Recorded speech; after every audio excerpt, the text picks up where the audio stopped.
des questions qui vont tourner autour des enjeux de la ZLECAf. Et je vais entrer tout de suite dans le vif du sujet en m'installant. Et je vais poser la question de savoir, la ZLECAf, les enjeux. Madame Linda Sitou, vous qui êtes conseillère du ministre d'État, qu'est-ce que vous pouvez nous dire sur les enjeux de la ZLECAf, ici au Congo en particulier, en Afrique centrale et en Afrique en général? Merci beaucoup. Je ne sais pas si on m'entend. Vous m'entendez? Je vais vous donner mon micro. Là, vous m'entendez? Je vais vous donner mon micro. Okay. Merci beaucoup. Alors, bonjour à tous. Donc, je suis Madame Sitou Milandou Lenda. Je suis conseillère au commerce extérieur. Je suis... Alors, je vais vous parler donc aujourd'hui de la ZLECAf. Mais avant de commencer à vous parler des enjeux de la ZLECAf, il est important de circonscrire un petit peu la ZLECAf parce que certains d'entre nous ne connaissent pas, ne savent pas ce que c'est que la ZLECAf. Donc la ZLECAf, c'est le sigle de la zone de libre-échange continentale africaine, qui est un projet phare de l'agenda 2063 de l'Union africaine. Donc pourquoi ce projet ? Alors, les pères fondateurs de l'Union africaine rêvaient à l'époque d'une Afrique unie, d'une Afrique forte, d'une Afrique intègre et surtout d'une Afrique économiquement forte. C'est pour cette raison qu'ils se sont dit qu'il fallait, au regard de toutes les richesses que nous avons, parce que vous constaterez qu'en Afrique, nous avons toutes sortes de richesses. Nous avons un sol riche, nous avons pas mal de minerais, nous avons un climat propice. Mais toutes nos richesses sont extraites de nos sols, sont transformées ailleurs et nous sont revendues à des prix des fois un peu plus chers. Alors qu'il serait souhaitable que nous extrayions nos matières premières, nous les transformions ici pour que le produit soit beaucoup moins cher sur le sol africain. C'est pour cette raison que les pères fondateurs ont rêvé d'une Afrique forte et d'une Afrique intégrée. C'est ainsi que, à partir de 2012, des négociations ont commencé pour créer cette zone de libre-échange continentale africaine. Donc c'est le 21 mars 2018 à Kigali au Rwanda que l'accord portant création de la zone de libre-échange continentale africaine a été signé par un certain nombre d'États africains. Le Congo, pour sa part, a signé, parce que le chef de l'État était présent à la signature historique. Et le Congo a déposé ses instruments de ratification en février 2019. À ce jour, on compte 54 pays africains qui ont signé cet accord. C'est pour montrer la volonté de tous ces États de pouvoir changer la face de cette Afrique qui demeure le continent le plus pauvre. Donc c'est un peu paradoxal. Donc nous avons donc ratifié, cet accord a été ratifié en 2019. Et tout le monde se demande quels sont les enjeux. Pourquoi une ZLECAf? Alors la ZLECAf, c'est le premier objectif, c'est de créer un marché unique, parce qu'on se rend compte que les échanges entre les pays africains sont très faibles. Ils s'élèvent à environ 16% seulement, alors que lorsque vous regardez le continent asiatique, les échanges s'élèvent à un peu plus de 50%. Et le continent européen, un peu plus de 70%. Donc, alors que vous savez que tous les États ont des spécificités. Donc, si nous avons besoin, je ne sais pas moi, de coton, au lieu d'aller le chercher en Chine, on peut l'avoir à côté au Cameroun. Si on a besoin il y a tellement de produits que je ne peux même pas en citer ici. Donc, il est temps pour les Africains de commencer à commercer entre eux, de produire en quantité et de produire en qualité pour augmenter ce volume des échanges. Que pourra apporter la zone de libre-échange continentale africaine? La zone de libre-échange continentale africaine va apporter un certain nombre d'investissements. Nous allons avoir des usines, des firmes qui vont venir s'installer. Et qu'est-ce que ça va créer? Ça va créer des emplois.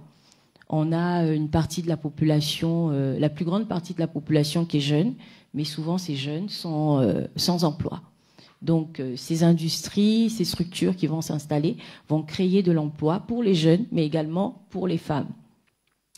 Cette zone de libre-échange continentale va arriver à la suppression des barrières douanières.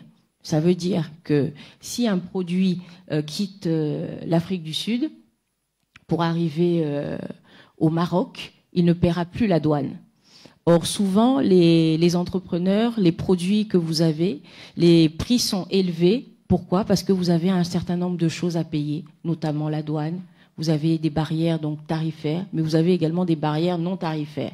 Quand je parle des barrières non tarifaires, bon là, j'empiète un petit peu, ça c'est sur les défis. Donc, vous verrez que la zone de libre-échange continentale permettra une réduction des coûts de production, des coûts commerciaux, voilà.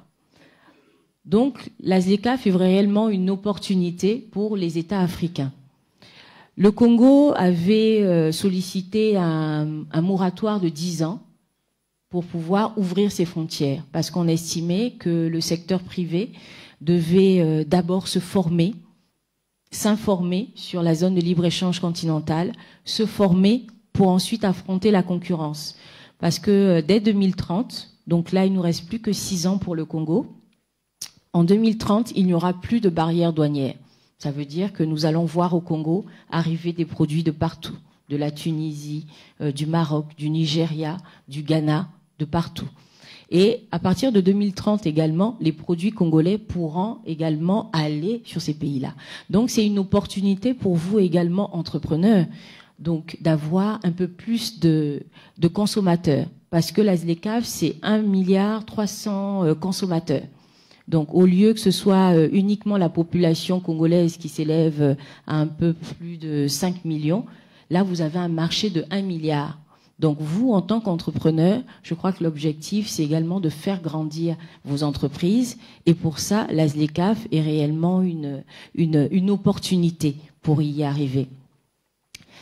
La ZLECAf, c'est bien, mais c'est vrai qu'il y a énormément de défis.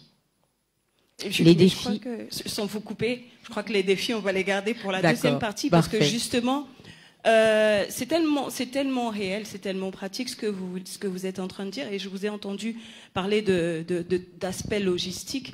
Et pour cette question, il est important qu'on ait avec nous dans ce panel quelqu'un qui pourra nous donner son avis sur la question. Madame, je voudrais appeler ici Madame Christiane Oin Traoré. Sous vos applaudissements, s'il vous plaît. Madame Traoré qui nous vient de la Côte d'Ivoire et qui est la présidente de WILA, Women in Logistics Africa, c'est-à-dire femmes dans la logistique en Afrique. Je vous en prie, madame. Bienvenue dans ce panel. Nous sommes contents de vous avoir avec nous parce qu'il y a des questions de logistique qui, je pense, seront un bénéfice, en fait, qui ont besoin d'éclaircissements pour beaucoup d'entrepreneurs ici. Je ne sais pas pour vous, mais ce serait bien qu'en comprenant c'est quoi la ZLECAf, qu'on comprenne aussi comment est-ce qu'on va l'appréhender. Alors, sans vous couper, on parlait de logistique, entrepreneur. Monsieur Makani, vous êtes un expert en entrepreneuriat, les enjeux de la ZLECAf. Parce qu'ici, on est sur le thème femmes entrepreneurs face aux enjeux et défis de la ZLECAf. Pour le moment, on parle des enjeux. Comment est-ce que vous voyez la chose? C'est vrai que madame, vous aurez le temps, madame Sitou, vous aurez le temps de rebondir sur la question. Qu'est-ce que vous pouvez nous dire sur ce qui se passe ici au Congo en particulier par rapport à la venue de la ZLECAf et à l'entrepreneuriat congolais? Je vous remercie pour la parole que vous me donnez et je remercie madame Gavé qui a daigné m'inviter à ce forum. Je dois dire que je suis là en tant que directeur à l'ESCAE, mais également en tant que président du conseil d'administration de l'Archer Capital, qui est parmi les sponsors de cette activité. Et je crois que l'organisatrice a jugé nécessaire de me convier à ce panel parce que je suis docteur en stratégie des organisations.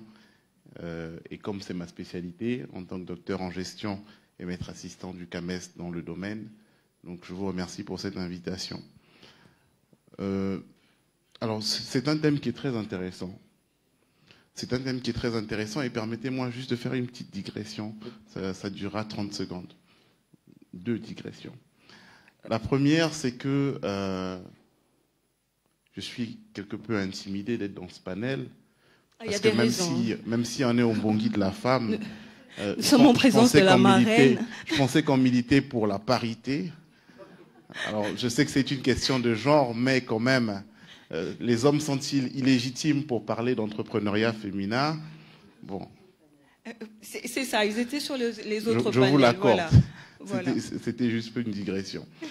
Alors, la deuxième des choses, c'est qu'en 2012, il y a eu une dame, à cette époque, qui avait, dans le secteur informel, une commercialisation d'eau en sachet, qu'on appelait eau pure, couramment. Et vous aviez une dame qui avait senti que ce secteur était très porteur.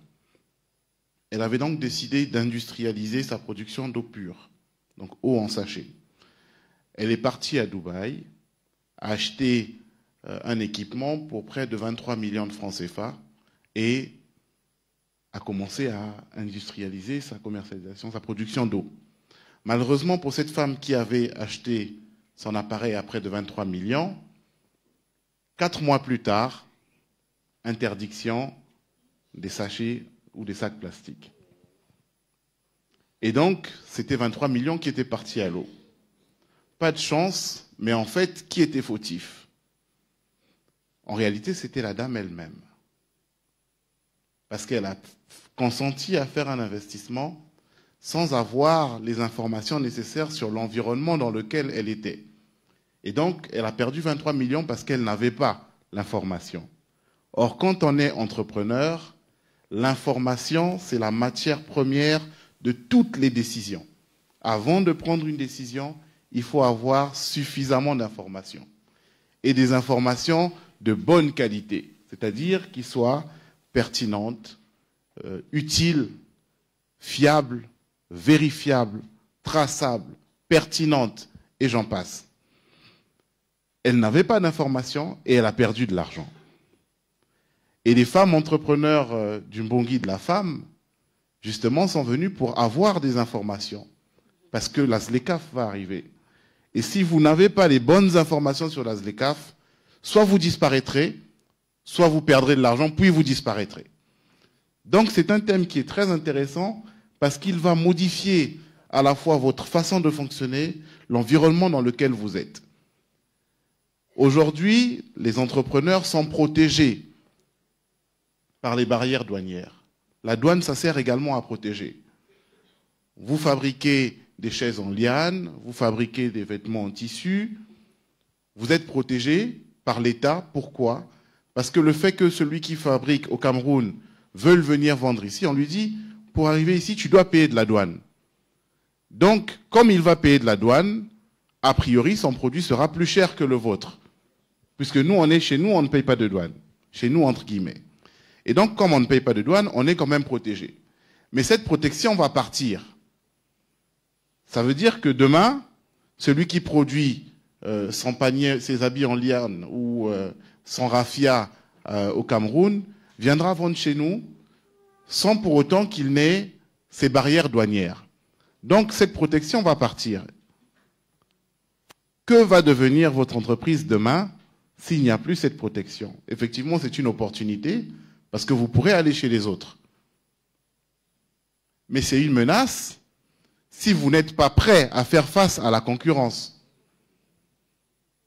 Comment donc nous allons nous préparer à ce changement radical? Voici donc l'intérêt de ce thème.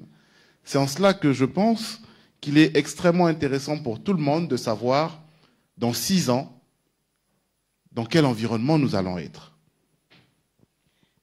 Voilà, Madame la modératrice. Moi, je reste avec vous, Monsieur Makani. Vous êtes directeur de l'ESGAE et vous soutenez les PME. Vous avez certainement beaucoup de choses à dire à ces entrepreneurs qui arrivent, qui ne sont pas au courant, parce que c'est vrai que il faut qu'on se le dise, c'est pas très évident de trouver des fois la bonne information. de savoir, je repars sur l'exemple que vous avez pris, la pauvre dame, elle a acheté des sachets, elle a fait son business, elle avait peut-être pas un endroit où trouver la bonne information, parce que ce type d'information-là n'est pas le genre qu'on trouve très facilement dans les rues, c'est pas le gossip du jour.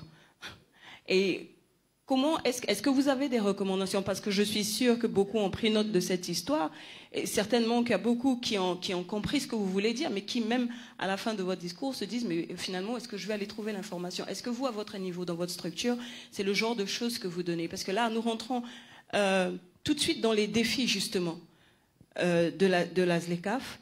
Et qu'est-ce que vous pouvez dire à ces entrepreneurs, ces femmes entrepreneurs? Je sais qu'il y a des hommes aussi.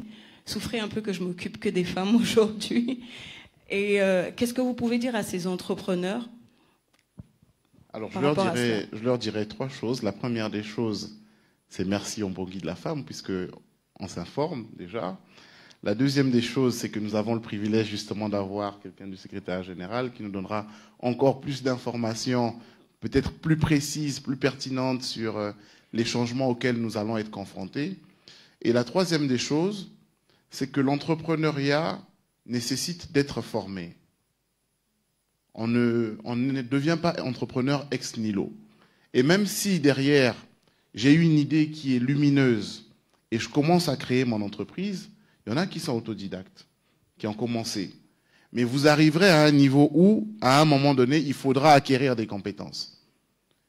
Si vous voulez que votre entreprise puisse croître, si vous voulez faire face à la concurrence, à un moment donné, il faudra acquérir des compétences. Dans la ZLECAf, il sera question de compétitivité.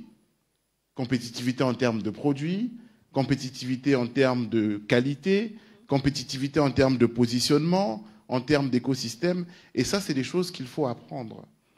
Et la gestion de la qualité également, cela s'apprend. Donc, oui, on va commencer à être entrepreneur. Je commence, derrière chez moi, à être entrepreneur. C'est très bien. Mais à un moment donné, dans un marché aussi concurrentiel, il faut que l'entreprise ait une certaine taille critique. Vous n'allez pas rester le petit entrepreneur du coin du quartier quand vous allez avoir une grande entreprise camerounaise qui va arriver. Et c'est là où vous intervenez. Voilà. C'est là où vous intervenez. Tout à fait. Donc je pense que c'est nécessaire pour tout le monde d'avoir conscience que il nous reste 6 ans pour nous préparer à cela, pour préparer nos entreprises à cela et pour nous préparer individuellement. Formons-nous à diriger les entreprises. Une entreprise, il faut apprendre à la diriger. Une stratégie, pour la concevoir, il faut savoir le faire. Il faut savoir comprendre les aspects de concurrence. Comment je vais faire pour être compétitif? Aujourd'hui, j'ai ma petite entreprise qui produit du jus sur la base de produits naturels. Mais peut-être qu'il y a une entreprise camerounaise qui fait la même chose, sauf que elle est 2 fois, 3 fois plus grande. Et quand elle viendra ici, mes jus ont beau être très bien, mais si son conditionnement est plus intéressant, entendez par conditionnement l'emballage. Voilà, c'est mieux emballé, c'est plus joli, et en plus, c'est 100 francs ou 200 francs moins cher. Bon, le Congolais ira vers le produit qui est beaucoup plus joli. Nous avons des efforts à faire en tant qu'entrepreneurs, et puis nous attendons aussi de l'État, parce que la compétitivité, c'est aussi une compétitivité de prix. Un dernier exemple, la structure dans laquelle je suis, le SGAE dépense en moyenne parfois jusqu'à 3 millions par mois pour du carburant. Parce que derrière, où on a l'électricité, où on l'a pas, où elle est de mauvaise qualité. Vous avez l'électricité à 130 volts, 140 volts. Bon, imaginons que ce soit une structure industrielle qui produise du jus en grande quantité.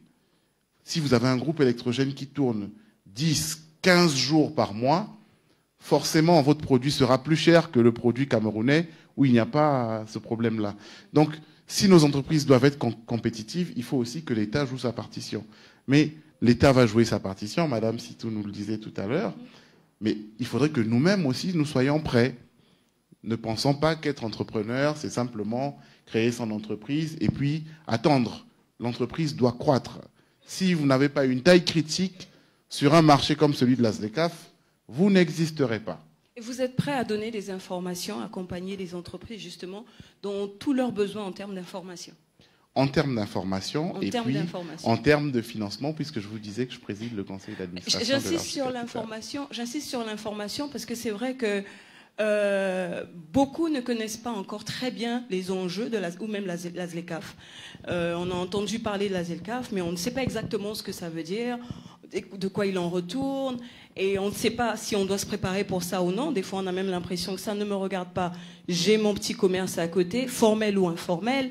Donc, on a toutes ces questions-là qui se posent. Vous parliez tout à l'heure de déplacement, d'achat de produits. Ça, c'est vraiment un cadre logistique. Et je voudrais maintenant m'adresser à Madame Christiane Traoré, justement sur les questions de logistique. Alors, la ZLECAf, enjeux et défis en termes de logistique pour l'entrepreneuriat. Est-ce que vous pouvez nous partager un petit peu votre expérience par rapport à ça? Parce que je sais que vous êtes à la tête d'une association Women in Logistics Africa, et femmes dans la logistique en Afrique. Et alors les femmes dans la logistique en Afrique, est-ce qu'elles sont prêtes pour la ZLECAf? Ben, je veux déjà répondre que oui, nous sommes prêtes, puisque nous nous constituons déjà en association. Donc, une association professionnelle. Donc, je suis présidente effectivement de Women in Logistics Africa. Et l'idée m'est venue il y a 2 ans, parce que j'ai compris que le domaine de la logistique, qui est le moteur même de la ZLECAf, n'était pas compris forcément de tout le monde, et en particulier de la gente féminine. Parce qu'à l'époque, vous savez que quand on parlait de logistique, tout de suite, les gens voyaient des dockers, les gens voyaient du travail vraiment manuel et difficile, mais les temps ont changé, les temps ont passé, la technologie a évolué, et aujourd'hui, c'est un secteur pourvoyeur d'emplois. Et quand on s'intéresse aux questions comme la ZLECAf, on comprend qu'on a tout intérêt à chercher la formation dans ce domaine. Je parle même pour des femmes. Et pour preuve, nous sommes des femmes professionnelles du domaine. Moi, aujourd'hui, j'ai 13 ans dans la logistique et me former seulement à l'Académie de la mer, qui est l'école de la marine marchande pour l'Afrique de l'Ouest et du Centre, mais basée à Abidjan. J'ai pu déjà même commencer un stage à l'international, rien qu'en étant formée en transit, consignation et armement. Après, il y a d'autres types de formations. Et on se rend compte de la dimension de ce qu'on appelle la chaîne d'approvisionnement ou encore supply chain. Et je peux vous dire que la logistique est un moteur de compétitivité des régions, des pays et même des entreprises. Tout à l'heure, on parlait de l'industrie. Il n'y a pas d'industrie qui va fonctionner parce que quand une industrie s'installe, c'est quoi? Qu'est-ce qui va se passer? Il faudra qu'elle ait une bonne chaîne d'approvisionnement. C'est ce qui va faire la différence d'avec ses concurrents. Et l'approvisionnement, c'est quoi? Ça va englober les achats. Donc, acquisition de matières premières ou bien de produits finis ou semi-finis jusqu'à la livraison chez un consommateur. Et dans ce parcours-là, il y a ce qu'on appelle la logistique, qui est on va dire un ensemble d'opérations très complexes. Et dans le métier de logisticien, on a plusieurs facettes. Voilà, on a des déclarants en douane, qui est différent même du commissionnaire agréé en douane ou en douane agréée. On a aussi des transporteurs. Généralement, on greffe le transport à la logistique parce que ça fait partie on va dire, des opérations que le professionnel de la logistique devra mettre à disposition de l'entreprise pour lui permettre d'acquérir sa matière première ou sa matière de base et la transformer, ensuite l'entreposer si c'est nécessaire, jusqu'à la distribuer au consommateur final. Donc mon intervention aujourd'hui, c'est pour déjà éveiller les consciences. Quand on parle de ZLECAf, on est tous concernés, politiquement, même en tant que salarié, en tant qu'entrepreneur. Et j'ai voulu surtout lever le voile pour les femmes, parce que les femmes, aujourd'hui, on parle de co-construire l'Afrique. Et la ZLECAf devient un pilier aussi pour construire l'Afrique, donc un pilier de développement. Comment est-ce qu'on se l'approprie? Comment est-ce qu'on apporte notre pierre à l'édifice? Oui, comment? Voilà. C'est au-delà de, déjà, en tant que salarié dans des entreprises, il faut comprendre que notre emploi de salariés que nous exerçons contribue à la création de richesses dans l'entreprise. Donc, quand on regarde l'économie, il n'y a pas que les entreprises ou les industries qui y contribuent. il y a derrière ces hommes et ces femmes-là qui, au quotidien, abattent un travail énorme pour générer cette richesse. Et donc, moi, je veux aussi, quelque part, encourager les personnes qui ont choisi le salariat. Ce n'est pas un tard. Parce qu'on parle beaucoup d'entrepreneuriat comme création de richesse. Mais il y a aussi le salariat.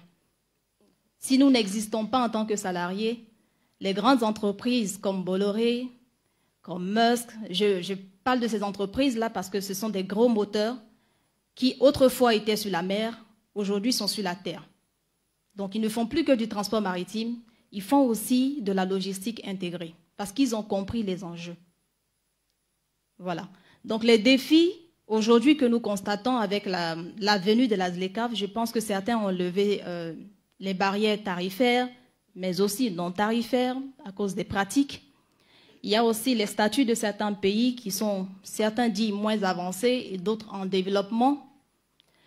Je pense que le monsieur, il a mentionné le fait que, ou c'est la dame, je pense que le commerce intra-africain est très faible, je pense que c'est moins de 20%.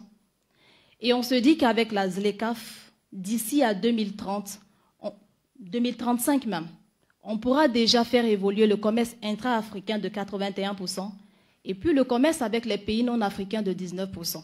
Et ça, c'est énorme, c'est remarquable. C'est vrai que ça change beaucoup. Oui.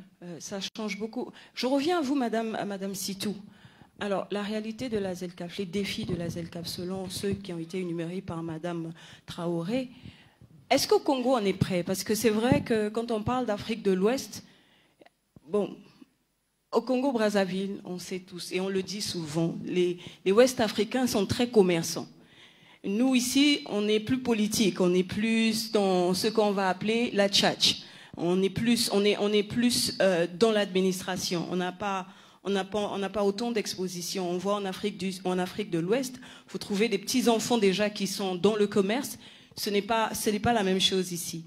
Alors, est-ce que la mentalité, parce que je pense qu'avec l'arrivée de la ZLECAf, il y a aussi l'ouverture justement à au commerce entre pays africains, au commerce simplement localement.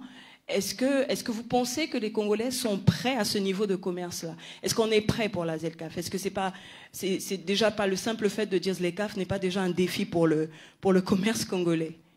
Alors, la ZLECAf est un défi pour tous les pays. Voyez-vous, à la signature de l'accord portant création de la ZLECAf, nous étions certains que tous les grands pays africains, entre guillemets, se seraient lancés dans la ZLECAf. Il y a le Nigeria, qui est pourtant bien parti, mais qui a mis énormément de temps avant de signer. Donc, le Congo, nous ne sommes pas encore prêts. Mais je peux dire que tous les pays africains ne sont pas encore prêts. C'est un défi pour tous. C'est rassurant. Voilà, c'est un défi pour tous. Mais pour pouvoir arriver à la mise en œuvre de cette ZLECAf, il faut qu'on travaille. Et qui travaille? Qui sont les acteurs principaux de cette zone de libre-échange continentale? C'est vous, les entrepreneurs. C'est vous qui faites les échanges, c'est vous qui commercez, c'est vous qui proposez des produits. Donc pour cela, il faut effectivement travailler. Alors, monsieur Makani disait tout à l'heure, c'est prendre la parole à côté d'un représentant du secrétariat de la ZLECAf. On se dit, mais qu'est-ce qu'on va bien pouvoir dire? Parce que le secrétariat général de la ZLECAf gère tout, c'est tout. Donc au contraire, nous avons beaucoup à apprendre du secrétariat général de la ZLECAf. Mais au secrétariat général de la ZLECAf, nous savons qu'il y a, je ne sais pas, certains d'entre vous ont dû en entendre parler, le commerce guidé. Le commerce guidé, pourquoi? On s'est dit, certains pays, parce que je vous ai dit que l'accord a été signé en 2018, et au 1er janvier 2021, la zone de libre-échange continentale était effective. Donc l'Union africaine a dit, pour tous les pays qui sont prêts, vous pouvez commencer à commercer. Et nous, le Congo, nous attendions voir qui va commencer, qui est prêt. Et vous serez surpris que personne n'est réellement prêt. Tout le monde avait besoin d'être formé, de se former, de s'informer sur les différentes procédures. Et le commerce guidé, donc le secrétariat de la ZECAf, madame nous en dira un peu plus tout à l'heure, le secrétariat général de la ZECAf accompagne un certain nombre de pays qui ont décidé d'ouvrir leurs frontières. Vous avez la Tanzanie, par exemple, le Rwanda, vous avez également le Cameroun, parce que souvent on pense que ce n'est que l'Afrique de l'Ouest, la SADC, etc. Mais au niveau de l'Afrique centrale, il y a également des pays qui ont décidé de se lancer. Et donc, dans ce commerce guidé, on va justement voir, est-ce qu'au niveau législatif, est-ce qu'au niveau réglementaire, toutes les dispositions sont prises. En fait, c'est un test pour voir qu'est-ce qu'il y a à améliorer. Certains vous diront, mais là, la ZECAf, comment on fait pour y aller? Nous ne produisons rien, nous ne faisons rien. Mais le peu déjà qu'on produit, s'il est de qualité, mais nous pouvons déjà commencer à échanger. Toutes les grandes entreprises ne se sont pas faites en une journée. C'était progressif. Donc, vous pouvez déjà commencer. Mais comme on l'a dit, vous devez aller à la quête de l'information. L'entrepreneur, c'est celui qui cherche l'information et c'est celui qui se forme. Maintenant, nous sommes à l'ère de la mondialisation. Tout le monde a un smartphone. Tout le monde va sur Internet. Je pense que certains ont dû entendre parler du commerce électronique. Combien d'entre vous ont déjà commercé? Vous avez essayé de trouver un client, vous avez un produit. Parce que ce qui est magnifique dans notre continent, c'est que chaque pays a une spécificité. Donc vous, dans la zone de libre-échange continentale, ce que je vous encourage à faire, c'est de proposer quelque chose qu'on ne va pas trouver au Cameroun, qu'on ne va pas trouver en Afrique du Sud, qu'on ne va pas trouver au Maroc. Vous devez apporter une valeur ajoutée à votre produit. Et pour ça, il faut de la recherche, il faut se remettre en question, il faut se former, il faut apprendre des autres. Il faut vous mettre également en réseau. Parce que souvent, on est seul. Ah oui, mais moi, ma capacité de production, c'est de 20 bouteilles tous les 3 mois. Mais à ce moment-là, vous avez peut-être une collègue dans le secteur qui fait également la même chose que vous. Si le produit est aux normes, et vous vous mettez ensemble, et puis, comme on dit, l'union fait la force. Je vous disais tout à l'heure que les pères fondateurs rêvaient d'une Afrique unie. Et l'union, c'est également dans le travail, c'est dans parce qu'ensemble, un entrepreneur peut avoir une information que l'autre n'a pas. Et ensemble, vous communiquez pour être plus fort. Donc, les défis, pour revenir aux défis, effectivement, il y a énormément de défis. Le premier, je pense, des défis, c'est l'accès au financement. Malheureusement, les entrepreneurs, vous n'avez pas de financement déjà et vous n'avez pas accès au financement. C'est vrai que nous avons quelques mécanismes qui ont été mis en place. On peut parler du FIGA, d'ailleurs j'ai vu qu'ils sont partenaires. Donc le FIGA est un moyen également de vous aider à propulser vos structures. Mais il n'y a pas que le FIGA. Et le Congo également va mettre en place d'ici peu d'autres éléments. Nous avons une stratégie nationale qui a été élaborée en 2020. Et dans cette stratégie, on s'est dit, vous avez des entrepreneurs qui vont aller à la ZECAf. Comment ils y vont? Qu'est-ce qu'il y a à faire? Il y a tout à faire. On a parlé de la logistique. Vous avez un entrepreneur qui veut venir s'installer. Bon, par exemple, dans les ES, on a parlé des zones économiques spéciales. Vous avez un entrepreneur qui veut s'installer dans les ES, mais il n'y a pas d'électricité.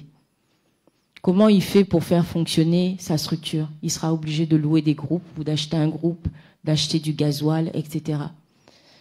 Vous n'avez pas accès à Internet. Des fois, il a besoin de joindre des fournisseurs qui sont dans tel ou tel pays et il n'y a que Internet qui peut. Vous n'avez pas de route pour accéder. Voilà. Donc, ce sont des défis au niveau des infrastructures qu'il faut que mais ça, c'est pas la part des entrepreneurs, ça, c'est la part du gouvernement.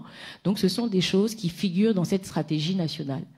Parce que vous voulez attirer des investisseurs, mais il faut que le climat des affaires soit propice. Moi, je suis investisseur rwandais, je veux m'installer au Congo, mais il faudrait que le Congo me donne des garanties que s'il y a un problème, on va aller en justice, et si j'ai raison, j'aurai raison. Donc, le climat des affaires doit être assaini. Voilà. Donc, dans cette stratégie, vous avez plusieurs axes. Donc, vous avez l'amélioration du cadre macroéconomique, donc l'amélioration du climat des affaires. Vous avez les infrastructures. Comme j'ai dit, s'il n'y a pas d'infrastructure, que ce soit énergétique, énergie hydraulique, énergie électrique, vous n'avez pas d'Internet. Maintenant, on est tous à l'ère du numérique. S'il n'y a pas Internet dans une zone reculée, comment vous faites pour les télécoms? Comment vous faites pour téléphoner, pour appeler, pour vous approvisionner? On a parlé de logistique, parce que la logistique, en réalité, c'est une chaîne. Vous avez des ports, le matériel arrive, etc., etc. Mais après, il faut acheminer vos produits. Comment vous faites pour les acheminer? Nous n'avons pas, sur tout le corridor, nous n'avons pas d'entrepôt de stockage.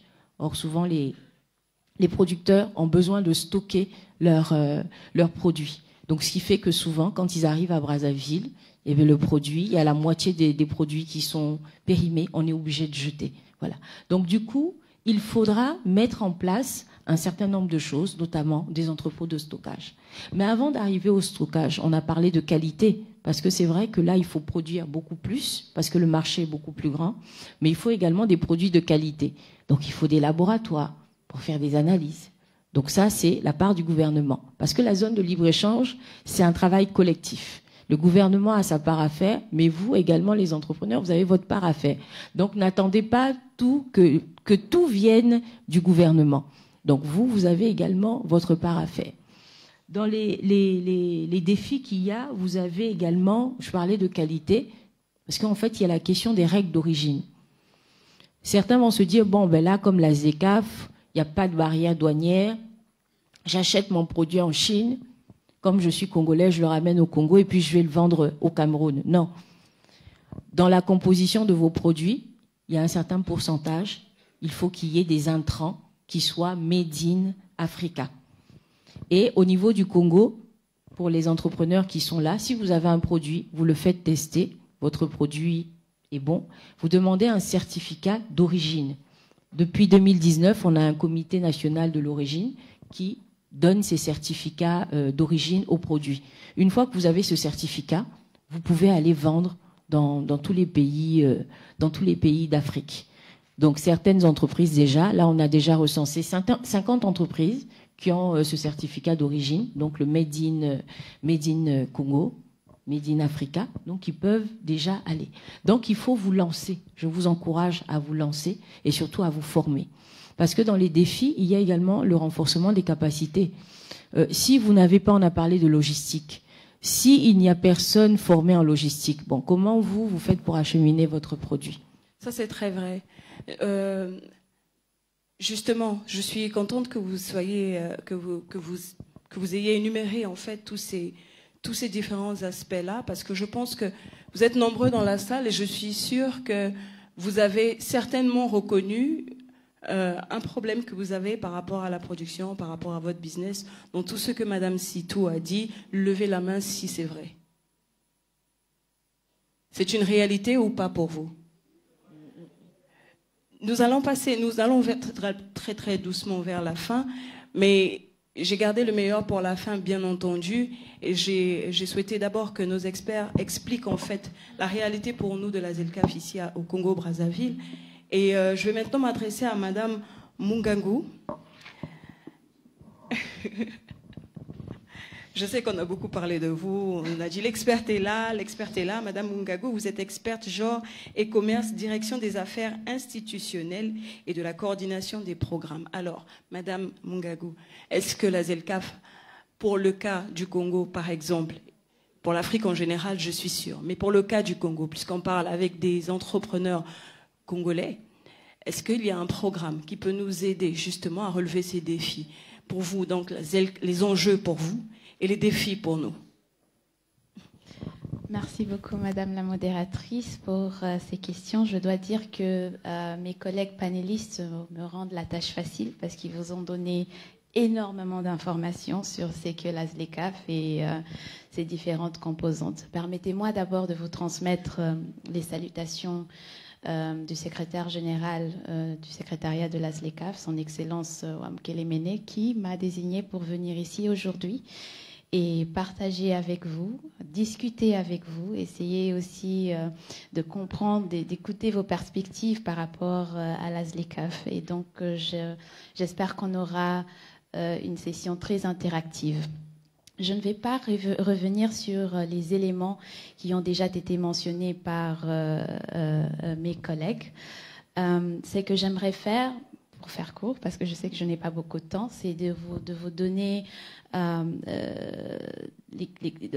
d'essayer de discuter des questions pratiques, notamment vous expliquer quel est le champ d'application de la ZLECAf, je pense qu'on a énormément discuté de comment vous pouvez tirer profit, et j'essaierai d'entrer un peu plus dans les détails et discuter de certains produits ou de certains programmes qui ont été mis en place uniquement précisément pour vous permettre de pouvoir commercer dans le cadre de la ZLECAf. Alors, comme ma collègue l'a mentionné plus tôt, la ZLECAf est un projet phare de l'agenda 2063 de l'Union africaine. Et la ZLECAf est établie par l'accord portant création de la zone de libre-échange continentale à son article 2. Comme vous le savez, la République du Congo est un État partie. Et l'un des objectifs principaux de la ZLECAf est de créer un marché unique et libéralisé des marchandises et des services, de faciliter la circulation des capitaux et des personnes et faciliter les investissements, et de poser les bases de la création d'une union douanière continentale. Comme vous le savez, la zone de libre-échange continentale, en fait, fait partie d'un agenda beaucoup plus énorme du continent, qui est de créer une communauté, la communauté économique africaine, où vous arrivez à une intégration politique du continent. Et la première phase, en fait, est d'établir une zone de libre-échange continentale qui permet les échanges entre les États parties ou les États signataires à cet accord.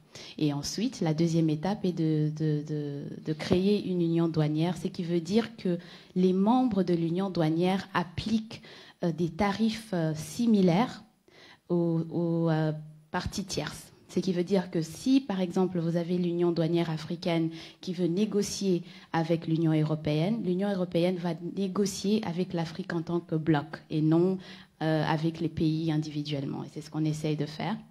Très ambitieux, mais on va y arriver, j'en suis convaincue.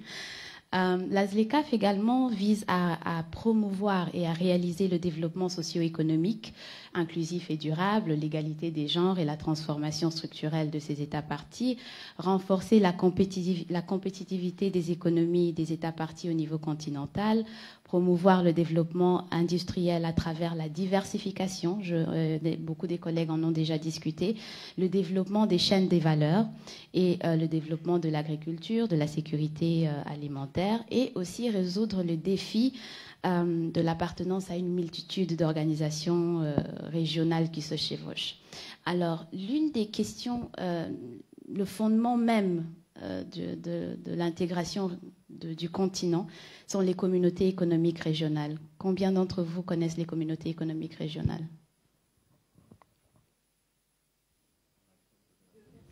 Levez la main, s'il vous plaît. Désolée si vous... Voilà. On a combien? 4 personnes?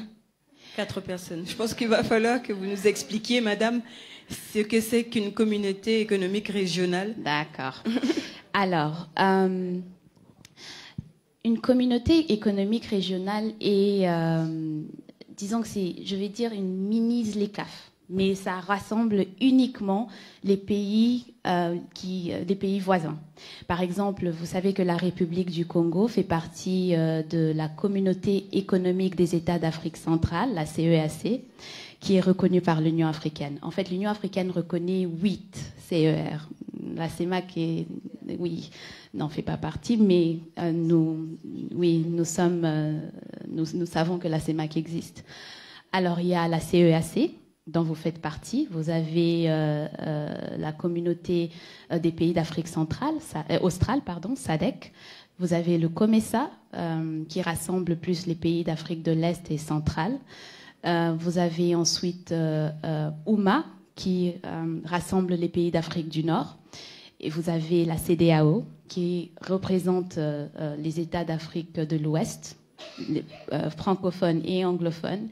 Et vous avez l'IGAD, qui rassemble les pays qui sont du côté de l'Éthiopie, le Djibouti, etc. Alors l'idée, en fait, c'était de créer des zones de libre-échange continental dans ces différentes CER. Et quand elles ont déjà été créées, vous créez maintenant la zone, l'union douanière. Mais malheureusement, parce que les CER ne respectaient pas toute l'agenda, il y en a qui ont établi des zones de libre-échange, il y en a qui n'en avaient pas. On a décidé alors d'accélérer le processus d'intégration en établissant la zone de libre-échange continentale. Et donc, ce qui se passe, en fait, c'est que si vous commercez avec un État partie ou un État membre d'une CER, c'est-à-dire, par exemple, la République du Congo avec le Gabon, vous allez utiliser, si la CEAC a une zone de libre-échange continentale, vous appliquerez les tarifs qui sont appliqués à la CEAC. La zone de libre-échange continentale intervient quand, par exemple, il y a deux pays qui appartiennent à des CER différentes qui veulent commercer ensemble, vous appliquez la zone de libre-échange continentale. Ce que j'essaie de dire, c'est que la zone de libre-échange continentale africaine ne remplace rien, mais elle se base sur ce qui existe déjà. Alors, en termes d'application, l'accord est un accord très compréhensif. Et donc, on n'a pas les États membres de l'Union africaine ont décidé de ne pas uniquement se focaliser sur le commerce des marchandises et des services, qui est typiquement ce qui implique le commerce, mais aussi d'essayer de traiter des questions autour du commerce, des questions qui facilitent le commerce. Et donc, vous avez... oui, le commerce des services, le commerce des marchandises, évidemment.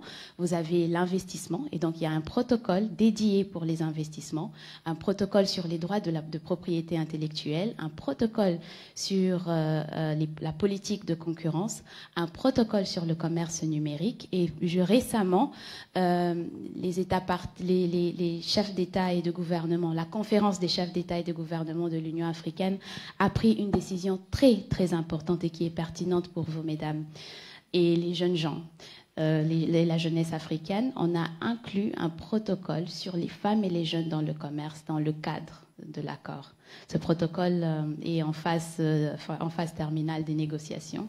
Et je dois vous dire que vous avez un chef négociateur excellent. Il a fait un excellent travail pour essayer de s'assurer que ce protocole serve réellement les intérêts des femmes et de la jeunesse congolaise, évidemment les femmes et de la jeunesse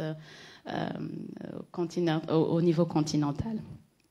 Alors, comme vous le voyez, il y a énormément de questions qui sont traitées par la ZLECAf. Et voilà, le raisonnement est celui-ci.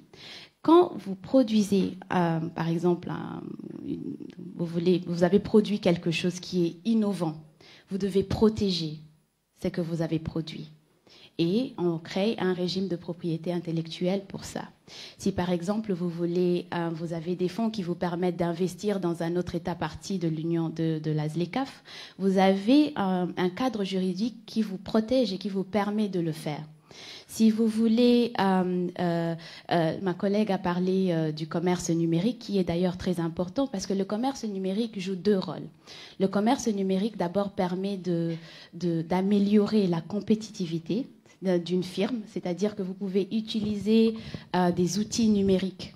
Maintenant, les jeunes gens parlent de l'intelligence artificielle, par exemple, entre autres choses, pour essayer de vous rendre plus efficace quand vous produisez ou quand vous fournissez un service.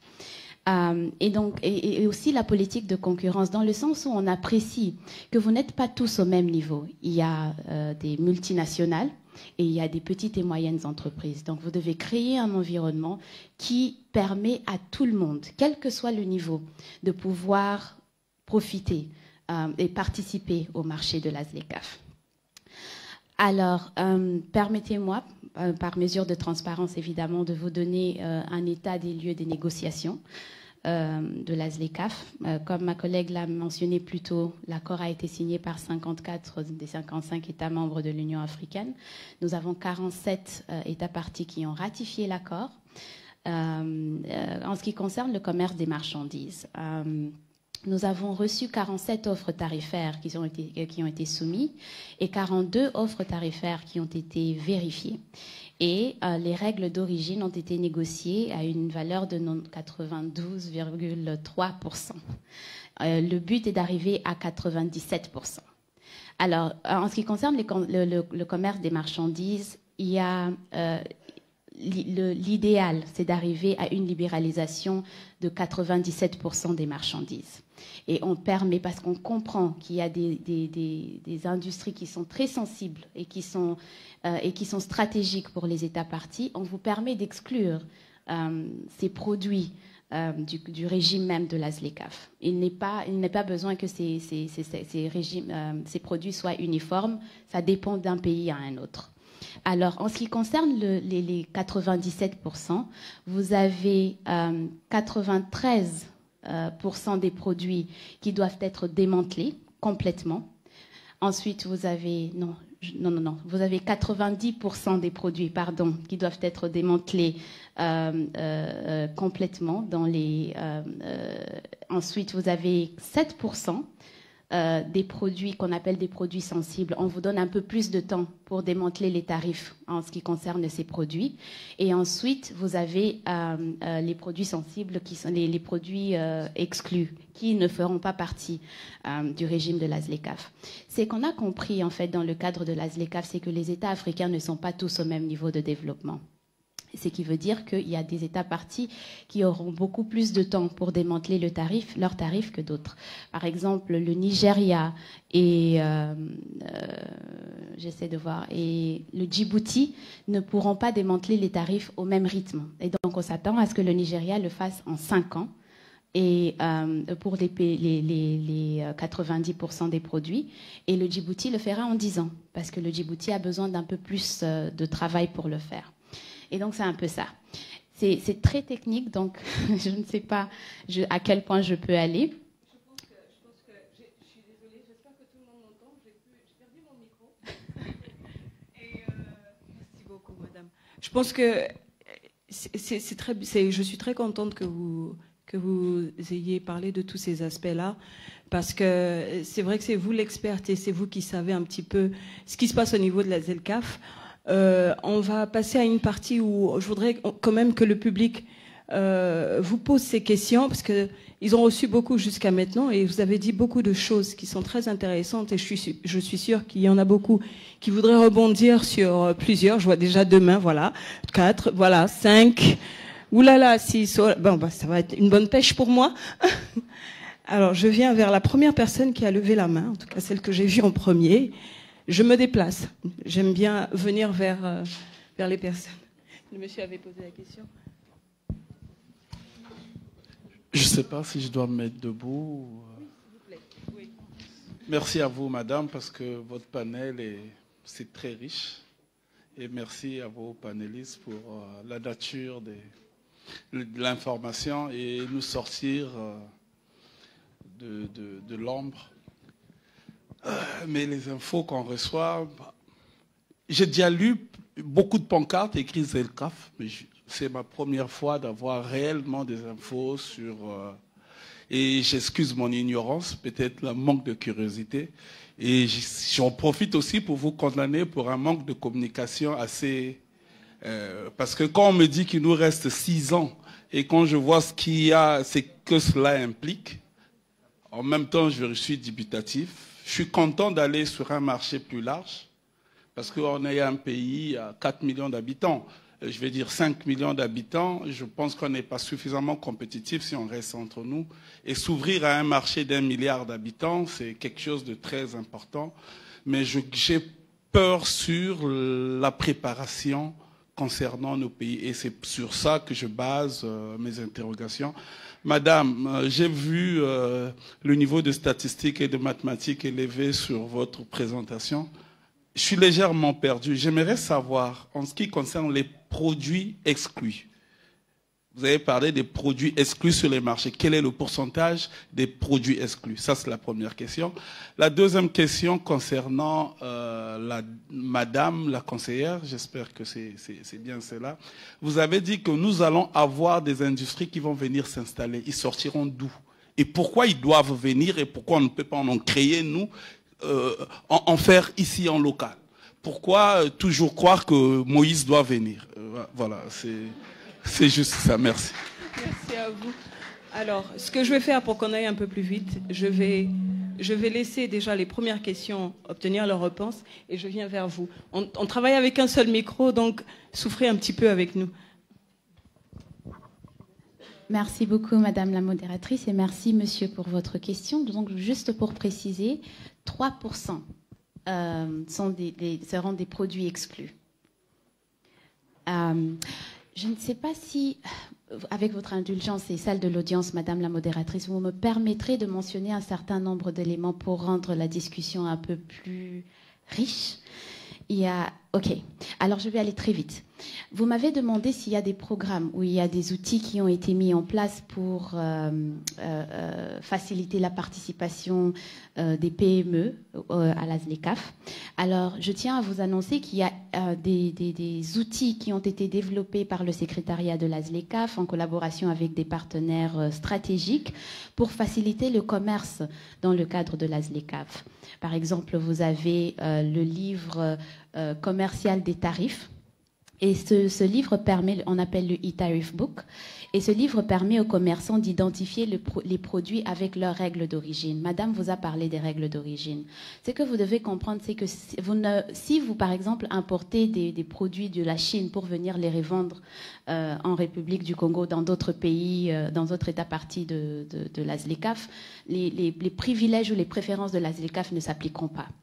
La ZLECAf essaie d'encourager les produits africains. Made in Africa.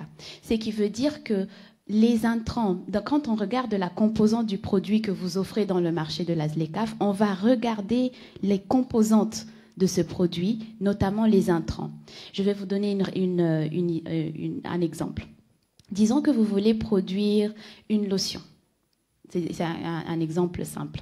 Et vous allez prendre, si vous voulez que votre lotion soit bénéficier des préférences dans le cadre de la ZLECAf, vous pouvez aller prendre le beurre de karité au Ghana. D'accord ? Ensuite, vous allez prendre peut-être un produit qui est facilement accessible en République du Congo et vous créez votre lotion. Cette lotion pourra bénéficier des préférences dans le cadre de la ZLECAf. Mais si, par exemple, vous allez chercher du café au Brésil et vous venez le moudre ici et l'empacter, ce café ne profitera pas des préférences de la ZLECAf. Mais on apprécie aussi qu'il y a certains intrants qui ne sont pas facilement accessibles dans le continent. Et donc, on vous donne une sorte de pourcentage maximum de ces intrants. Ça dépend d'un produit à un autre. C'est pour ça que vous avez les règles d'origine, parce que ces règles d'origine vous donnent tous ces détails en ce qui concerne les produits spécifiques. Et le secrétariat de la ZLECAf a créé un manuel pour faciliter l'accès à cette information. Ce manuel est gratuit, vous pouvez l'avoir. Il est facilement accessible dans toutes les langues de l'Union africaine, notamment le français. Et vous pouvez y accéder au site du secrétariat que je vais partager avec vous un peu plus tard. Vous avez évidemment le manuel d'origine après le e-Tariff Book. Donc le e-Tariff Book, c'est plus sur les tarifs qui sont associés aux produits. Le manuel des règles d'origine, lui, justement, détaille l'application des règles d'origine, les procédures d'administration de ces règles et le cadre institutionnel mis en œuvre pour la mise en œuvre de ces règles. Ensuite, vous avez le système panafricain de paiement et de règlement. Est-ce que l'un d'entre vous en a déjà entendu parler? Du tout? Le système panafricain de paiement et de règlement. PAPS. Non? Combien connaissent PAPS?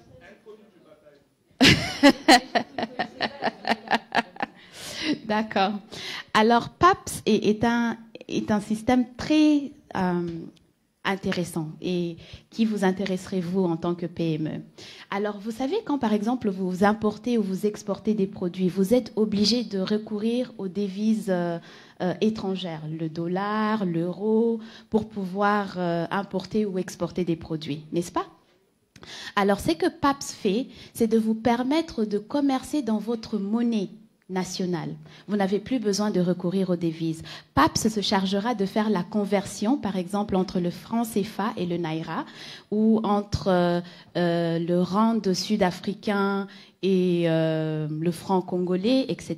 PAPS s'en occupe. Donc, vous n'avez plus besoin du dollar, vous n'avez plus besoin de l'euro. C'est qui réduit de façon significative, évidemment, les coûts qui se rapportent à votre activité transfrontalière.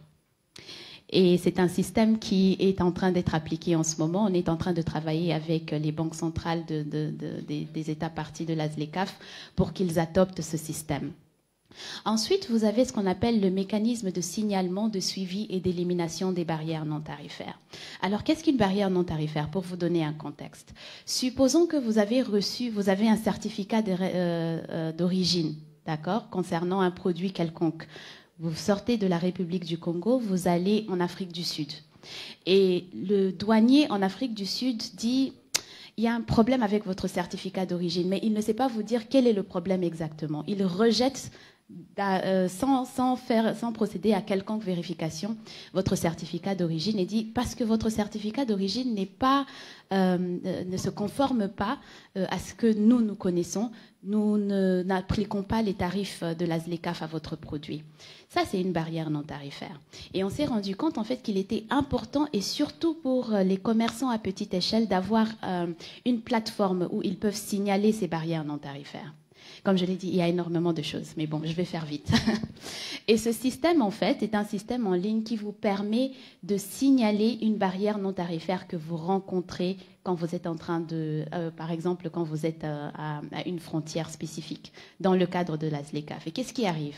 Quand vous signalez la barrière non tarifaire, il y a toute une structure institutionnelle qui a été mise en place pour faciliter le suivi et la résolution. Il y a des échéances qui doivent être respectées, ou si les échéances ne peuvent pas être respectées sur base de la complexité du problème, les États parties peuvent prendre des mesures provisoires pour minimiser les pertes que vous pouvez avoir. Et ceci s'applique spécifiquement aux produits périssables. Si par exemple vous avez des tomates et qu'on refuse que vos tomates entrent et qu'on n'arrive pas à résoudre la question dans des délais assez courts, on peut prendre des dispositions temporaires le temps de résoudre ce problème. Et donc, si jamais vous rencontrez une barrière non tarifaire, je vais vous donner également le lien. Vous pouvez signaler ces barrières non tarifaires à travers ce mécanisme. Ensuite, vous avez le portail. Il y a beaucoup de choses. Je vois qu'il y a beaucoup de choses à dire. Justement. Je pense que certainement que beaucoup de gens vont aussi avoir une réponse à leurs questions. Est-ce que c'est assez clair pour tout le monde jusque-là? C'est assez clair. Ne vous gênez pas. C'est vraiment le moment. L'expert est là. Les experts sont là. C'est vraiment le moment. On a besoin de savoir comment on va vendre nos micatés, comment on va les rendre internationales. On a besoin de savoir comment on va vendre nos patachous, ce qui fait partie de la culture congolaise. On doit savoir comment on va exister avec la ZLECAf. Je voudrais passer tout de suite très rapidement à la deuxième question de monsieur, et je vais, comme j'ai retrouvé mon micro, venir vers, je crois que c'était vous, monsieur, qui avait levé la main en deuxième. Je vais essayer de courir un petit peu comme ça, très rapidement, la deuxième question. D'accord. S'il vous plaît. On répond? Ok. Alors déjà pour la communication, il faut savoir que nous avons élaboré, le Congo a élaboré une stratégie nationale en 2020, en septembre 2020. Donc c'était 2020 finissant. Donc le temps que la stratégie nationale soit approuvée, parce qu'il faut que ça passe par les parlementaires, etc. Donc elle a été approuvée. Et ensuite, il y a une commission nationale de suivi-évaluation. Parce que c'est vrai que là, nous avons la zone de libre-échange continentale africaine, mais il faut qu'il y ait des organes qui suivent l'évolution. C'est-à-dire, si par exemple, au niveau des douanes, on a un certain nombre de barrières tarifaires, etc., il faut un certain nombre de choses soient faites. Et pour cela, il faut un suivi. Pour savoir que, voilà, nous avons des indicateurs, nous devons arriver en matière de douane à tel résultat. Est-ce que c'est, voilà. Et donc, c'est une commission nationale qui a été mise en place. Et dans cette commission, vous avez une coordination nationale qui est présidée par le Premier ministre, un comité technique. Dans ce comité technique, vous avez tous les différents directeurs généraux. Et ces directeurs généraux, en fait, sont les techniciens. pour pouvoir discuter de toutes ces questions sur la ZECAF et ensuite, eux, faire le relais dans leurs administrations pour ne pas avoir justement des douaniers qui vous disent non, je ne suis pas au courant de cette disposition. Voilà. Donc du coup, c'est vrai qu'au niveau de la communication, on a eu la Covid, le temps de reprendre un peu, on a pris du temps, mais depuis quelque temps, nous faisons quelques efforts pour pouvoir communiquer. Je pense que dans la salle, vous êtes le seul, ou en tout cas, vous faites partie d'une minorité à ne pas avoir entendu parler de la ZECAF, à avoir entendu parler de la ZECAF qu'aujourd'hui. Au niveau du ministère... Apparemment non. Voilà, non, j'ai dit ils sont une minorité. Parce que c'est vrai que nous n'avons pas énormément communiqué, parce que le problème de la communication, ce sont les moyens, les budgets. Madame la directrice des programmes de Télé Congo est ici présente, elle peut en témoigner. Nous avons souvent fait des spots publicitaires pour parler de la ZECAF. Et d'ailleurs, souvent, on essaie de négocier pour pouvoir avoir couvrir un petit peu plus de temps, parce que nous avons peut-être un budget pour 1 mois, pour 2 mois. Donc souvent, on négocie un peu pour dire c'est une information capitale pour les entrepreneurs. Donc logiquement, le ministère de la Communication devrait même prendre le relais pour diffuser ces informations ou organiser des plateaux télévisés de façon gratuite, parce que ça demande des fonds. Là, on a compris un peu, c'est pour ça que vous allez voir dans la ville, depuis l'année dernière à peu près, on a des campagnes de sensibilisation à Pointe-Noire, à Brazzaville. Vous allez voir des affiches dans la ville. Donc nous avons continué également à Ouesso, à Dolisie et à Oyo pour s'étendre, parce que toute la population doit être informée. Absolument. Voilà. Absolument. Et donc pour la communication, on a parlé, voilà. Pour la création des industries, quand je dis les investisseurs vont venir, mais ils peuvent venir de Dolisie, ça ne veut pas forcément dire qu'ils vont venir de l'étranger. La preuve, on a des investisseurs qui sont congolais, qui sont sur les zones, la zone du Nord, mais ce sont des Congolais qui se sont installés. Donc quand on dit que les investisseurs vont venir, bon, j'aurais peut-être pas dû utiliser ce verbe-là, mais les investisseurs, ça peut être des Congolais. Au contraire, on encourage les Congolais à investir. Voilà. On va passer à la prochaine question très rapidement. Merci. Non, je voulais témoigner parce que je fais partie de la commission, je suis point focal au niveau du secteur privé, au niveau de la Chambre de commerce, du ZECAF, parce que j'ai bénéficié tout récemment, en mois de mars, avec la CEAC, parce qu'on était à Libreville pour effectivement parler de le mécanisme de suivi. J'ai bénéficié de cette formation et on a fait le relais au niveau auprès des acteurs, puisque c'était informer le secteur privé. Voilà, donc, avec les autres pays de la sous-région, on s'est retrouvés à Libreville pour discuter ce genre de questions. Et on a constaté qu'on était un peu en retard par rapport aux autres zones communautaires. Donc, on essayait un peu de rattraper un peu notre retard. Et effectivement, c'est pas le problème aussi. Je vous laisse m'intervenir pour dire ceci.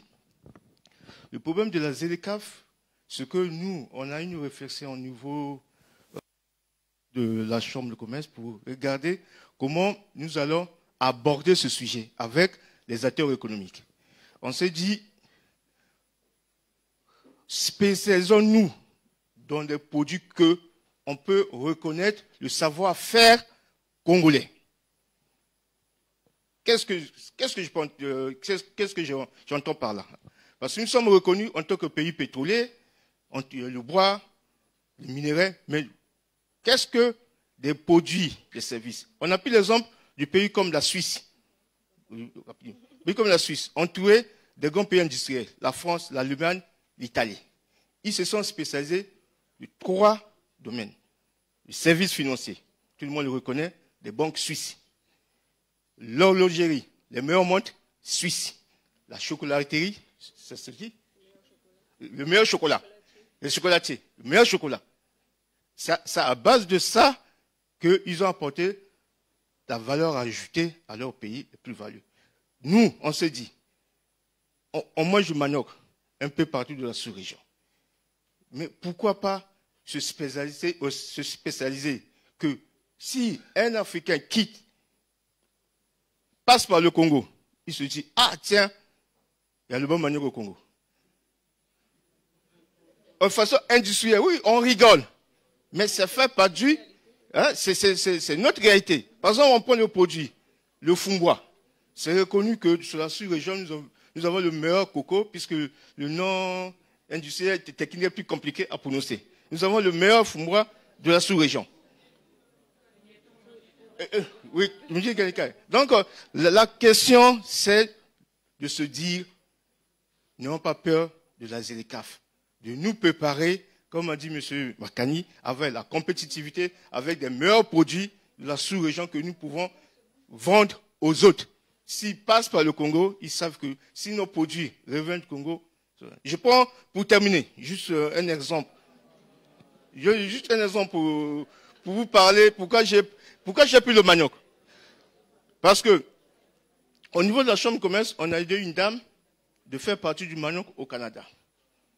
Quand ça arrivé au Canada, les autres coins qui vendaient du manioc, ils refusent d'acheter les autres maniocs, ils disent que non. Comment vous faites pour faire votre manioc là? C'est le meilleur et il est souvent en rupture du stock. J'ai dit. Monsieur a dit. Je pense que c'était pas vraiment une question, mais plutôt un apport. Par contre, ce que je vais faire, excusez-moi de prendre des questions une à une. C'est vrai que c'est pour éviter qu'on prenne les questions de tout le monde et que pour des raisons de temps qu'on n'ait pas le temps de répondre. C'est pour ça que je me permets de prendre une question après une autre pour être sûr qu'on a une réponse, dans l'espoir que dans ces réponses-là, que vous aussi, pour ceux qui n'ont pas eu le temps de poser des questions, ayez une réponse. Là, par contre, je vais prendre deux questions en même temps, si vous pouvez vous lever, et aussi dire à la personne à qui vous posez la question, si c'est tout. Bonsoir à tous. Alors, je suis Madame Noéline Guénoni, je représente la CASCOM, qui est l'association des anciens étudiants du Maroc. Je vais m'adresser, c'est plutôt une crainte en fait, une préoccupation. C'est vrai que moi, comme le monsieur, c'est la première fois que j'entends parler de la ZLECAf. Donc d'où je déplore le manque de communication, je pense. Et si aujourd'hui j'ai eu la grâce, peut-être la chance d'être informé, c'est parce qu'on m'a invité. Donc je pense qu'il y a des zones rurales où ils n'ont pas peut-être accès à la télévision, parce que je vous entends parler que nous allons passer à la télé, nous allons faire des plateaux de télé, tandis qu'il y a des zones rurales où il n'y a pas de communication, il n'y a pas de télé. Donc je pense qu'il faut multiplier les différents canaux de communication, la radio et autres, pour toucher toutes les classes. Par contre, ma préoccupation, par rapport à la ZLECAf, nous les Congolais, on aime consommer les produits étrangers. Est-ce que le libre-échange ne va pas causer préjudice à nos consommateurs locaux? Parce que nous, quand on voit les produits étrangers, on a une préférence, on préfère consommer. Donc, d'où le fait que les investisseurs étrangers viendront ici, ça va peut-être causer préjudice et ça sera un inconvénient pour nos producteurs locaux. Merci.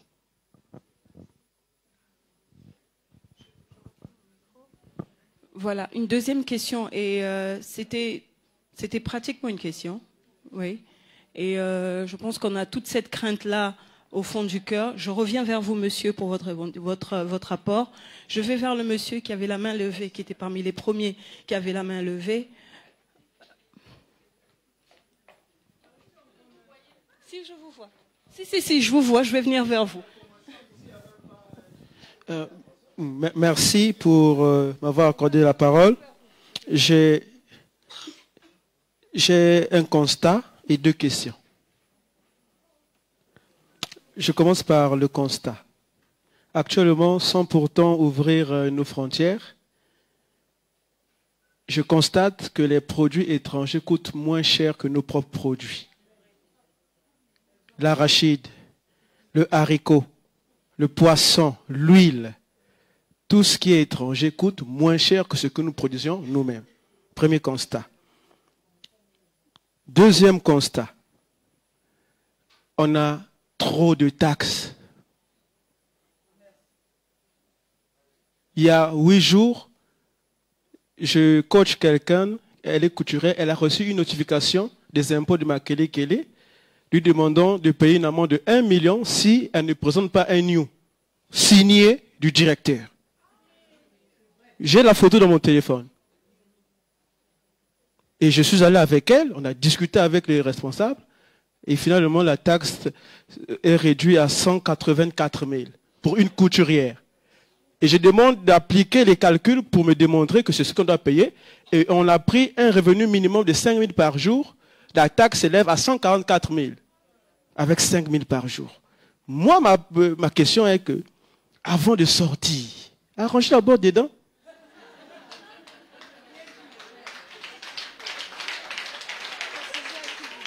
Je m'adresse aux experts nationaux.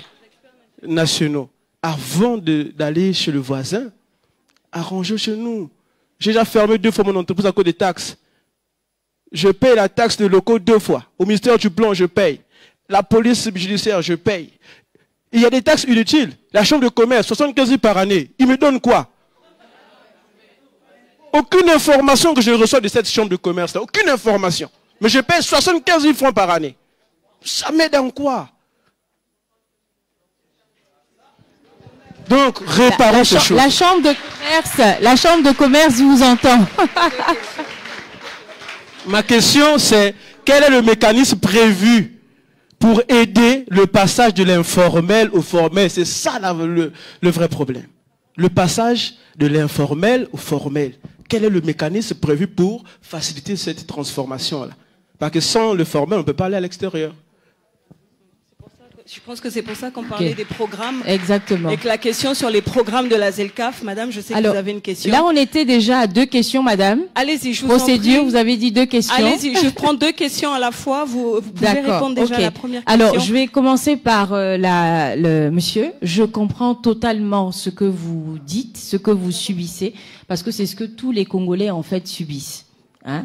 Donc, vous dites que les produits qui viennent de l'extérieur sont beaucoup moins chers, contrairement aux produits locaux. Quelle est la difficulté des produits locaux? Les producteurs locaux, je parlais tout à l'heure d'une question, d'un problème d'approvisionnement. Ils ont, si vous avez des matières premières ou des produits, des matières premières dont vous avez besoin pour la composition de votre produit, qui viennent par le port de Brazzaville, le temps qu'on l'achemine jusqu'à Brazzaville, vous avez non seulement des barrières douanières, mais vous avez également des barrières non tarifaires. Quand je dis barrières non tarifaires, qu'est-ce que vous avez? Vous avez le péage. Le long de la route, vous avez des policiers qui demandent indûment de l'argent. Donc ça a des frais en plus. Donc ce qui fait que quand le produit arrive à Brazzaville, que va faire le commerçant? Il va vendre à 100 francs au même prix que le produit qui vient de l'extérieur, où il va se faire quand même une marge parce qu'il aura dépensé un peu plus. Donc c'est pour ça que le gouvernement se bat pour éradiquer toutes ces différentes barrières, parce que le gouvernement en est conscient, l'État congolais en est conscient. Vous avez parlé tout à l'heure des taxes que vous payez énormément. Effectivement, c'est incompréhensible pour un petit entrepreneur de payer tout ça de taxes, des fois au-delà de votre chiffre d'affaires. Il y a eu un arrêté, parce qu'on parlait tout à l'heure d'information. Je vous disais, vous ne pouvez pas toujours attendre que ce soit le gouvernement ou l'État qui vous donne des informations. Vous êtes des entrepreneurs. Vous devez faire des recherches. Vous devez vous documenter. Vous devez communiquer entre vous. Pour les entrepreneurs qui n'ont pas entendu parler de la ZECAF a été quand même signée depuis 2018. Ça veut dire que sur les journaux télévisés, que ce soit Télé Congo, que ce soit TV5, que ce soit les chaînes internationales, on en a parlé. Ça veut dire que rien que là, vous n'avez pas suivi. Au niveau national, vous communiquez pas entre vous. Il y a des groupes d'entrepreneurs, de femmes entrepreneurs. Des fois, je suis surprise de voir les informations qu'elles ont sur la ZECAF, sur des réunions, sur des rencontres. Donc, vous devez vous battre pour avoir l'information. Vous tapez. Maintenant, on a des moteurs de recherche. Google. Que se passe-t-il au niveau de la scène africaine, au niveau de la scène internationale pour les commerçants? Et là, vous allez voir, on va vous proposer un certain nombre de choses. Donc, vous devez être également curieux pour aller à la recherche de l'information. Le gouvernement ne peut pas tout faire. Le gouvernement va essayer de mettre en place un climat favorable pour que vous puissiez vous développer. C'est pour ça qu'il y a un texte qui a été pris pour supprimer un certain nombre de taxes. Mais il y a encore des agents qui bénéficient, qui profitent de l'ignorance des commerçants pour vous faire payer certaines taxes.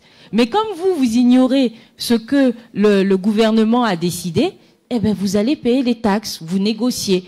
Parce que certains agents n'ont pas à recevoir ces taxes en main propre, mais souvent ils les reçoivent. Mais est-ce que vous êtes sûr que ça arrive à la caisse de l'État? On n'est pas sûr. Donc, à vous de vous outiller, de vous rapprocher des ministères. Vous allez au ministère. Ah oui, moi, le ministère de l'Industrie, on m'a demandé de payer telle taxe. Vous vous rapprochez du ministère de l'Industrie pour savoir si cette taxe, elle est normale, si c'est correct. Et là, ils vont mener des enquêtes. Et vous verrez que vous n'aurez peut-être pas de taxe à payer ou la taxe sera amoindrie. Donc, vous devez également faire des efforts pour aller à la quête de l'information. Est-ce que cette information est vraie? Est-ce que nous, dans le cadre, par exemple, du commerce, on a eu des fois des entreprises qui se sont rapprochées de nous, mais moi, j'ai eu un contrôle.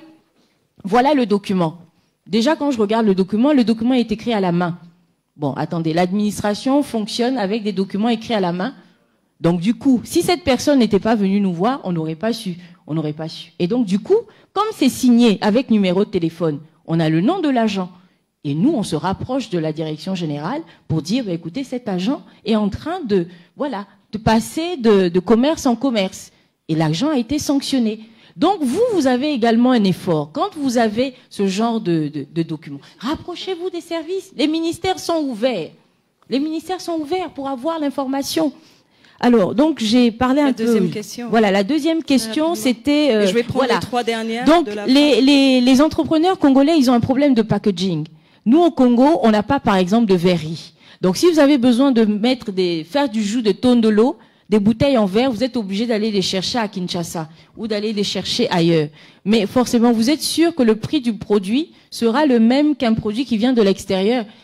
Voilà. Nous n'avons pas d'usine, nous n'avons pas de verrerie, nous n'avons pas d'usine de transformation locale. C'est pour ça qu'avec la ZLECAf, les industries, je ne vais pas dire vont venir, sinon le monsieur va me faire encore la remarque. Il y aura des industries qui vont naître au niveau du Congo. Mais ça va réduire symboliquement le coût des produits. À l'époque, nous avions une usine qui fabriquait des pagnes. Les Impréco, je crois que madame la secrétaire... Comment? Oui, mais ils auraient pu s'améliorer. C'était un début. Au moins, on avait une usine qui fabriquait. Et du coup, le pagne était moins cher. Maintenant, vous êtes obligés... Le commerçant achète au Bénin ou au Togo et le ramène ici. Forcément, le prix est cher. D'où la nécessité d'avoir des usines, des industries sur place. Je pense que j'ai répondu... Je pense que M. Makani a un apport aussi, un élément de réponse pour les deux questions qui ont été posées. Et je prendrai les trois dernières questions juste après. Très rapidement, pour deux raisons, je vais m'exprimer parce que c'est très intéressant. Mais je vous le disais tout à l'heure, et mon collègue de l'université, le docteur Goma, est en train de rigoler. Parce que je suis universitaire, j'ai également une obligation. Effectivement, les entrepreneurs ont une part de responsabilité. Parce que, comme je le disais, il faut être formé. Il faut être formé à chercher l'information. Comme disait madame la conseillère, vous pouvez, par exemple, tous les jeudis, sur le site du secrétariat général du gouvernement, gratuitement, il y a le journal officiel, donc vous avez tous les arrêtés qui sortent. Mais là aussi, on ne peut pas dédouaner l'État de sa responsabilité. Je pense que si les produits locaux sont plus chers, parce que derrière, nous ne faisons pas les efforts en tant qu'entrepreneurs, mais je le disais tout à l'heure, il y a aussi des pesanteurs structurelles. Lorsque vous êtes entrepreneur et que vous fabriquez du jus de fruits de façon permanente, ou vous êtes une boucherie, par exemple, de quartier, et que vous avez l'électricité à 130 volts de 9h à 18h, c'est un groupe électrogène qui va tourner, mais forcément, la cuisse de poulet, vous ne la vendez plus à 800 francs.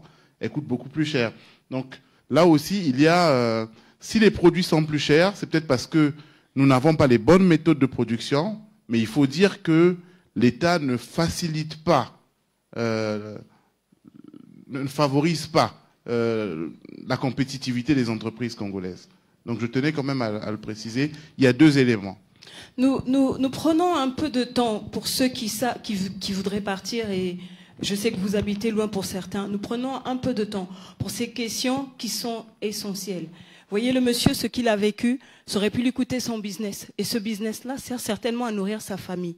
Donc on prend le temps de répondre à ces questions qui sont très importantes pour vous. On a besoin de vos business, c'est vous qui faites tourner l'économie. Donc s'il vous plaît, rester avec nous encore un moment parce qu'il y a certainement quelque chose que vous allez ramener avec vous dans votre business pour vous aider à justement rentrer dans la réalité qu'est la ZLECAf, parce que c'est une réalité. Je prends les 3 dernières questions et on va y aller très vite avec madame. Bonjour à tous, je m'appelle Asitouni Monga, je suis entrepreneur. J'ai une suggestion et une question. La suggestion est celle-ci. Moi, je vous ai compris par rapport à tout ce que vous avez dit concernant la ZLECAf, parce que je suis un peu instruite. Mais la plupart des commerçants, la plupart ne comprennent pas tout ce que vous venez de dire. Donc, est-ce que la ZLECAf peut prévoir, peut-être en une page, les propos essentiels que nous devons connaître concernant les tarifs, concernant ce que nous devons faire, les conditions qu'il faut pour que nos produits puissent traverser les frontières. Et ma question est celle-ci. Madame nous a parlé des certificats d'origine. Est-ce qu'ici au Congo, elle peut nous donner l'adresse où on peut aller prendre nos certificats prévus par la ZLECAf? Merci. Je prends les 2 dernières questions. Et je pense qu'on pourra répondre à toutes ces questions-là une bonne fois pour toutes, oui.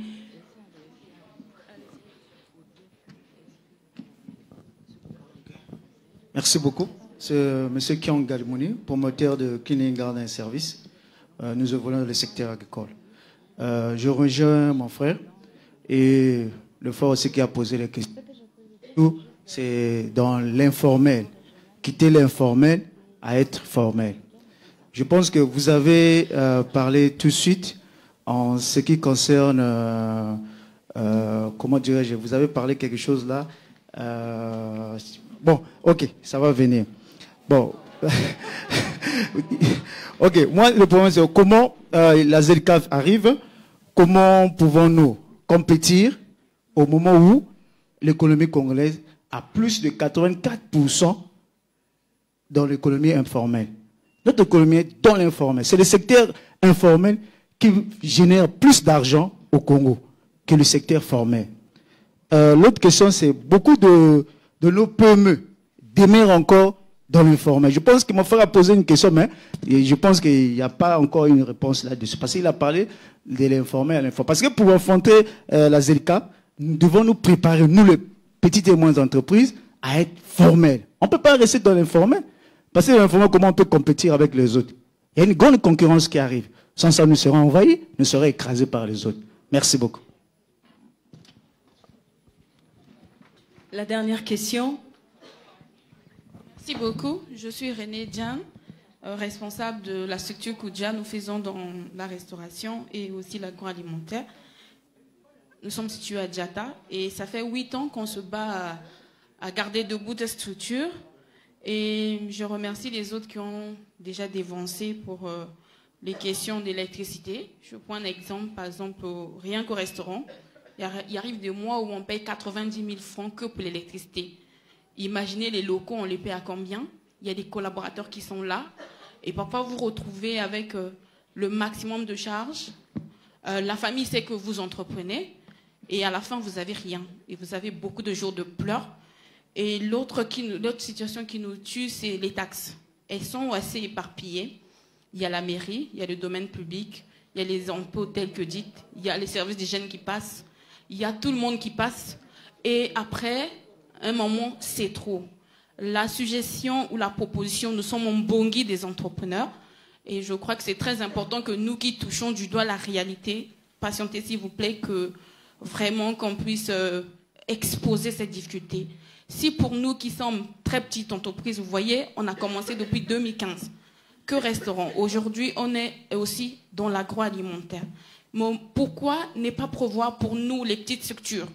Aujourd'hui, il y a des jours, quand ils arrivent, madame, oui, je prends un exemple d'un jour où la mairie a fermé le restaurant, ensuite ils sont venus pour la taxe immobilière, ils ont tout fermé, les chefs sont restés dehors. J'ai dit aux collaborateurs, c'est une excellente journée. Ils m'ont regardé bizarrement. Mais je ne pouvais que dire que ça. Mais pourquoi ne pas prévoir pour nous des taxes regroupées, c'est-à-dire une taxe globale pour les petites et moyennes entreprises nous permettre d'avancer? Pourquoi ne pas prévoir pour nous, les petites et moyennes entreprises, essayer de voir quel genre de forfait que vous pouvez faire pour nous concernant l'électricité? au lieu de payer parfois 90 000, je dis c'est plus que les locaux que nous utilisons pour le restaurant. Et il y a un autre mois où ça arrive à 100 et quelques mille, et c'est difficile. Mais non, pour les questions, je viens à la zone de livre-échange. Aujourd'hui, je suis touchée par le secteur de l'agroalimentaire. Alors, on va faire partir nos produits à l'extérieur, ou des produits vont venir de l'extérieur pour chez nous. Quelle est la norme qui s'applique sur ces produits que la ZLECAf a retenue? La deuxième question, c'est en termes de sécurité alimentaire.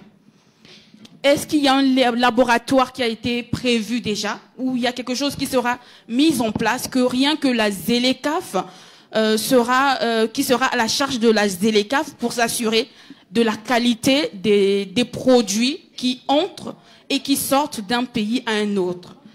Et aussi, pour ce qui concerne la Commission nationale d'origine, est-ce que, Madame la représentante, vous pouvez nous dire un peu plus ce qu'on doit retenir sur cette Commission nationale d'origine? Merci beaucoup. Voilà les 3 dernières questions auxquelles on va répondre rapidement. Je vois que c'est un sujet qui touche. Je connais Koudia. J'ai entendu parler de Koudia. Cette dame, elle se bat. J'ai même appelé. Et je ne savais pas que vous avez autant de problèmes parce que j'ai entendu parler de vos services. Et ce serait dommage qu'arrivé la ZLECAf, qu'on n'ait pas des entreprises comme elle, parce qu'on en a besoin dans les entreprises. Je vous donne le deuxième micro pour répondre rapidement à ces 3 différentes questions. Est-ce que finalement la ZLECAf va apporter des solutions pour alléger toutes ces taxes-là pour tous ces entrepreneurs formels ou informels? Vous commencez, Madame la conseillère. Merci beaucoup pour toutes ces questions très, très intéressantes. Je vais apporter quelques éléments de réponse, mais il y a certaines questions qui, je pense, ressortent des compétences de Madame la conseillère. Alors, un des participants a parlé du fait que Madame la conseillère a parlé des industries qui viendront en République du Congo dans le cadre de la ZLECAf. Mais je tiens aussi à dire que ça va dans les deux sens. De la même façon que des industries peuvent s'établir en République du Congo, vous avez également la possibilité de vous établir dans d'autres États parties de la ZLECAf. Par exemple, vous pouvez vous établir en tant que fournisseur de services. Ça, c'est très important et ça vous ouvre beaucoup d'horizons dans ce cadre-là. Et donc, ne réfléchissez pas uniquement dans le cadre du commerce des marchandises. Comme je vous l'ai dit, la ZLECAf couvre énormément de domaines, y compris le commerce de services. Si vous êtes fournisseur de services, la ZLECAf vous facilite pour que vous arriviez à fournir vos services dans un autre État, dans le territoire d'un autre État parti, où vous pouvez vous établir. Vous pouvez établir une succursale plus facilement dans le territoire d'un État parti, où vous-même, en tant que prestataire de services, vous avez la possibilité d'offrir vos services dans un autre État. Et donc, essayez de voir ça dans les deux sens. De la même façon que les autres États partis de la ZLECAf auront accès au marché congolais, vous-même, vous aurez accès à un marché de 1,3 milliard d'habitants. C'est énorme, c'est un marché énorme. Et donc, ce qui veut dire qu'il y a des préalables que vous devez remplir, notamment l'échelle. Vous devez avoir la capacité de pouvoir servir ce marché de façon continue. Il ne faudrait pas qu'il y ait des ruptures. Et pour ça, il faut justement réfléchir sur des moyens pour nous assurer de la viabilité des PME. Vous avez besoin de l'accès au financement, du renforcement de capacité, des informations pertinentes pour y arriver. Et ça, c'est très important. Alors, une question m'a été posée, notamment concernant la disponibilité des informations dans les langues locales. Au niveau du secrétariat, permettez-moi de préciser que le secrétariat de la ZLECAf est une institution qui est régie par les États partis. Et dans ce cadre-là, évidemment, nous nous assurons en tant que secrétariat à ce que les informations soient disponibles dans les langues de l'Union africaine. Le français, l'anglais, l'arabe, le portugais, le swahili maintenant. Et est-ce que j'ai oublié une langue ? Non, le lingala ne fait pas partie des langues de l'Union africaine. Mais évidemment, le gouvernement a la responsabilité de s'assurer à ce que l'information soit également accessible dans les langues locales. Mais cela ne régit pas de nos compétences. La mise en œuvre de la ZLECAf est la responsabilité des États parties. Le secrétariat de la ZLECAf a été mis en place pour faciliter ou pour soutenir les États parties dans cet exercice. Alors, je vais aller vite pour permettre à Madame la conseillère d'apporter quelques éléments. Quelqu'un a parlé de la nécessité de formaliser les PME qui fonctionnent dans le secteur formel. Et vous avez absolument raison.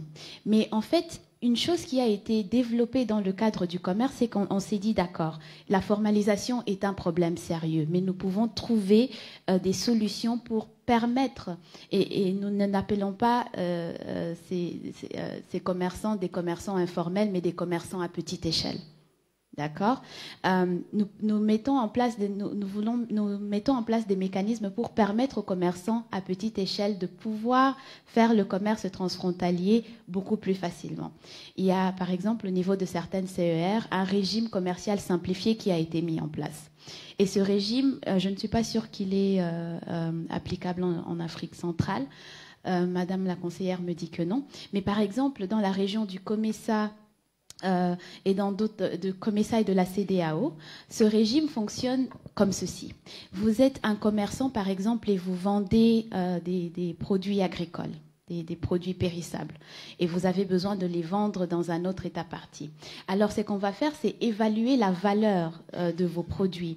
Le régime simplifié s'applique jusqu'à un certain niveau. Donc, il faut qu'on assesse la valeur de votre produit. Par exemple, on peut dire que si votre produit est d'une valeur de $2 000 et en deçà, ou de $5 000 et en deçà, on va essayer de simplifier le processus. On va même essayer de vous fournir un certificat d'origine simplifié, juste pour vous rendre la vie beaucoup plus facile. Et il y a beaucoup de commerçants à petite échelle qui utilisent ce mécanisme pour commercer dans le cadre des accords commerciaux au niveau régional. Et c'est un modèle, en fait, qu'on essaye de réfléchir comment l'appliquer également au niveau continental. Un élément de réflexion, évidemment, pour les États membres de la CEAC. C'est un modèle qui fonctionne et qui, à mon avis, devrait être répliqué. L'avantage de ce régime simplifié, c'est que le commerçant arrive à commercer beaucoup plus facilement et à un prix, à des coûts beaucoup plus réduits, mais on arrive également à formaliser d'une certaine façon l'activité du commerçant informel, comme vous le dites. Par rapport à l'agroalimentaire, quelqu'un m'a posé une question concernant les normes qui s'appliquent. Alors, dans le cadre de la ZLECAf, nous avons une annexe sur le protocole, au protocole sur le commerce des marchandises, sur les mesures sanitaires et phytosanitaires. Et cette annexe, en fait, régit les critères qui doivent être remplis, surtout en ce qui concerne les produits agricoles. Je ne vais pas rentrer dans trop de détails parce que nous n'avons pas beaucoup de temps. Une chose aussi que j'aimerais que vous reteniez de cette session par rapport aux outils et aux programmes que le secrétariat met en place pour faciliter le commerce dans le cadre de la ZLECAf. Nous avons ce qu'on appelle un forum d'affaires. Le forum d'affaires de la ZLECAf que nous organisons chaque année. Nous l'avons organisé cette année à Cape Town. Et c'est une plateforme, en fait, qui facilite la conclusion des accords. C'est une plateforme qui est conçue pour le secteur privé et qui facilite la conclusion des accords, qui permet également aux entrepreneurs de venir montrer les produits et les services qu'ils produisent ou qu'ils fournissent, et essayer également d'apprendre d'autres entrepreneurs qui viennent, etc. Nous avons également des fonds pour les PME que nous avons négociés avec des banques spécifiques pour faciliter en fait l'accès au financement pour les PME qui aimeraient commercer dans le cadre de la ZLECAf. Je vais m'arrêter là et passer le micro à Madame la conseillère. Du coup, vous m'excuserez, je me souviens peut-être pas de toutes les questions. Alors, je sais qu'il y avait une question sur la norme savoir quelles normes, est-ce qu'il y avait des normes internationales. Effectivement, les produits que vous voulez soumettre au marché de la ZLECAf doivent bien sûr respecter des normes. Nous avons l'ARSO qui est, voilà, donc ce sont des normes internationales, c'est la norme régionale, l'organisation régionale africaine de la norme, donc qui régule un peu tout ça. Donc vos produits, bien entendu, doivent être aux normes. On a parlé également du comité national d'origine. Voilà, le comité national d'origine, si vous avez besoin d'un certificat d'origine, vous avez le ministère du Commerce. Donc c'est au niveau du ministère du Commerce, la Direction générale du commerce extérieur, qui vous délivrera ce certificat après, bien entendu, avoir effectué des enquêtes. Il y avait une autre question. C'était les investisseurs qui viennent, mais ça, Madame a répondu. Effectivement, les Congolais également peuvent se retrouver, ailleurs. Je vous ai parlé tout à l'heure d'un investisseur congolais qui est dans le cacao dans le nord du pays. Et cet investisseur-là a déjà des connexions avec d'autres pays. Donc ce cacao-là, qui est produit au Congo, moulu au Congo, pourra être vendu à d'autres personnes. Donc il ne faut pas voir seulement la ZLECAf, il ne faut pas voir le Congo simplement comme un réceptacle, mais c'est l'occasion pour vous également d'aller vous implanter ailleurs. Voilà. Il y a eu un forum, je ne sais pas si vous avez suivi, il y a un forum international des femmes entreprenantes qui se tient actuellement à Kintélé depuis lundi.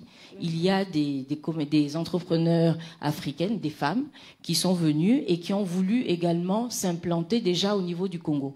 Et donc ce matin, il y a eu des accords qui ont été signés, il y a eu des entreprises qui ont été créées, parce que l'agence de formalisation des entreprises, la CPCE, avait donc un stand au niveau de ce forum, donc pour permettre la facilitation des formalités. Et je tiens également à préciser aux entrepreneurs que pour la création d'une entreprise, ce n'est plus aussi difficile qu'avant. C'est vrai qu'avant, ça demandait beaucoup d'argent, beaucoup de temps, mais maintenant, en 3 jours, vous pouvez créer une entreprise. Hein. Donc, ce sont des barrières qu'il faut commencer à éliminer. Donc, tout à l'heure, vous parlez des traductions en langue. Alors, au ministère du Commerce, les spots, les messages que nous faisons passer, en général, nous les traduisons également. Parce qu'il y a une frange de la population qui ne parle pas français. Donc, nous traduisons en lingala et en kituba, qui sont nos langues nationales. Et pour répondre à la question de Madame Guénouni, parce qu'on n'a pas répondu, je viens de m'en souvenir, effectivement, il n'y a pas que la télé, il y a également la radio. Mais la ZLECAf, on peut en parler 2 heures, ce n'est pas suffisant pour parler de la ZLECAf. Absolument. Il y a également des émissions radio, etc., Radio Congo, Radio Rural, pour toucher toutes ces personnes-là. Voilà. Voilà. J'espère que tout le monde a pu avoir au moins un élément de réponse aux questions qu'il avait. Comme Madame l'a dit, on ne pourra pas tout dire en 1 heure. Il y a tellement de paramètres, des questions de culture même, de formation, d'avantages, de droits, de propriété intellectuelle, tous ces aspects-là de la ZLECAf qui nous touchent, qui touchent tous les business congolais, tous les entrepreneurs formels ou informels. Ce sont des questions qui, je pense, vont devoir avoir un numéro 2, un retour à ce sujet qui nous touche. Madame Lendongo, j'espère que vous y penserez. Je suis Sakia Lekunzu, j'ai été modératrice, mais je pense que nous allons calmement vers la fin. Un dernier mot. Et avant tout, je voudrais vous dire merci. Merci à chacun d'entre vous d'être venu. Merci pour votre apport. Et un dernier mot avant la fin. Merci beaucoup, Madame la modératrice. Oui, je tenais quand même à partager des informations clés. Par moment, j'ai cru comprendre qu'il y avait quelques appréhensions par rapport aux investisseurs. Il faut savoir que la ZLECAf ne va pas travailler sur les investisseurs directement. Mais le fait de créer un marché commun va emmener des investisseurs à investir dans l'industrialisation. Dans le panel précédent, j'ai parlé de champions nationaux, continentaux notamment, comme le groupe Arise, qui crée des plateformes industrielles. Parce qu'elles ont compris que si on veut aller sur les marchés étrangers, il faut qu'on ait toute une infrastructure. Donc cette entité-là, elle investit non seulement dans les ports et terminaux, mais elle investit également dans la création de zones économiques spéciales. Elles en ont fait au Bénin, elles en ont fait au Togo, elles en ont fait au Gabon, et je sais qu'elles sont en train de s'étendre dans différents pays, et actuellement elles touchent 22 pays. Au Congo aussi. Au Congo également. Au Congo aussi. Voilà. Au Congo. Donc ce qu'il faut savoir, c'est que quand on parle de ZLECAf, le but c'est d'encourager les exportations. Parce que la création de richesse, c'est quand tu vends. Ce n'est pas quand tu te déplaces en tant qu'individu pour aller t'installer dans un autre pays. Il faut tout faire pour que la matière première que tu as sur ton sol puisse être transformée, donc avoir de la valeur pour s'exporter, pour être rentable. Voilà. Donc quand la ZLECAf va vraiment se mettre en plein régime, l'information que je voudrais partager, c'est qu'elle va créer des emplois. Tout à l'heure, je vous disais que c'est un outil de développement socio-économique. Donc, elle va réduire la pauvreté si on travaille davantage, on produit davantage, on vend davantage. Elle va aussi développer la création d'emplois. Donc, pour des personnes qui sont dans cette salle, peut-être en réorientation, ou bien au chômage, ou qui recherchent un emploi ou une formation spécifique, le domaine de la logistique est un secteur porteur. Le domaine de la chaîne d'approvisionnement est pourvoyeur d'emplois. Il ne faut pas perdre de vue cela et rester focalisé sur l'entrepreneuriat. Si l'entrepreneuriat ne vous réussit pas, vous avez d'autres pistes. Vous pouvez devenir salarié dans une entité plus importante qui, elle, contribue à cette ZLECAf. C'est un peu ce que je voulais partager avec vous et je vous remercie. Merci. Madame Sitou, un dernier mot, très rapidement. Alors, le dernier mot, c'est qu'il faut foncer. N'ayez pas peur. Aucune grande puissance économique ne s'est faite en 2 jours. L'Union européenne s'est constituée, ils ont commencé petit. Mais là, ils arrivent à échanger entre eux. Nous devons commencer à consommer ce que nous produisons. Pourquoi on va toujours prendre des produits? Je préfère un produit chinois, je préfère les pâtes d'Italie. Au Congo aussi, on peut faire des pâtes. Au Rwanda, on peut faire des pâtes. Il faut qu'on commence à consommer ce que nous produisons. Donc, je vous incite à vous mettre en réseau, je vous incite à vous informer, à rechercher les informations et à vous former, renforcer vos capacités. C'est important. Parce que la ZLECAf, c'est la compétitivité. Vous avez peur des produits qui vont arriver parce que vous n'êtes pas sûr de votre produit. Si vous travaillez la qualité de votre produit, vous serez fier de votre produit et vous n'aurez pas peur d'affronter la compétitivité. Vous allez justement lui demander d'arriver au plus vite. Madame Mungong, allez-y, madame, un dernier mot. Juste pour remercier les organisateurs d'avoir convié le secrétariat de la ZLECAf à cet événement très important. Et merci à l'audience qui a posé des questions très pertinentes. J'aurais aimé vous donner beaucoup plus d'informations. Malheureusement, nous n'avions pas beaucoup de temps. Mais j'espère que j'ai pu vous édifier un peu plus sur ce qu'est la ZLECAf, ses objectifs et comment vous pouvez en tirer parti. Juste pour soutenir ce que Madame la conseillère vient de dire, c'est que vous êtes sans doute confronté à beaucoup de difficultés pour le moment, mais sachez qu'il y a des programmes, il y a des initiatives qui ont été mises en place justement pour vous soutenir, parce qu'on est conscient que les petites et moyennes entreprises ont besoin d'un peu plus de soutien pour pouvoir être compétitives. La ZLECAf n'a pas été créée pour les multinationales, elle a été créée pour les PME. Une chose que vous devez aussi comprendre, c'est que vous n'avez pas besoin de tout faire. Vous n'avez pas besoin de tout produire. Vous pouvez être un acteur dans une chaîne de valeur. Et dans ce cadre-là, vous participez également à la ZLECAf. Il y a plusieurs façons de faire. Je tiens à vous rassurer que le secrétariat de la ZLECAf continuera à soutenir les États parties, mais aussi à travailler avec les parties prenantes en ce qui concerne, pour nous assurer que la mise en œuvre de la ZLECAf est inclusive. Et les négociations du protocole sur les femmes et les jeunes dans le commerce est une expression en fait de ce besoin de rester inclusif, de nous assurer que les bénéfices de la ZLECAf sont répartis dans toutes les catégories de population et non pas seulement à une petite unité. Merci. Et nous arrivons à Monsieur Makani, le seul homme représentant de la masculinité positive. Si on peut applaudir pour lui, il a tenu bon quand même avec toutes ces femmes. Monsieur Makani, un dernier mot.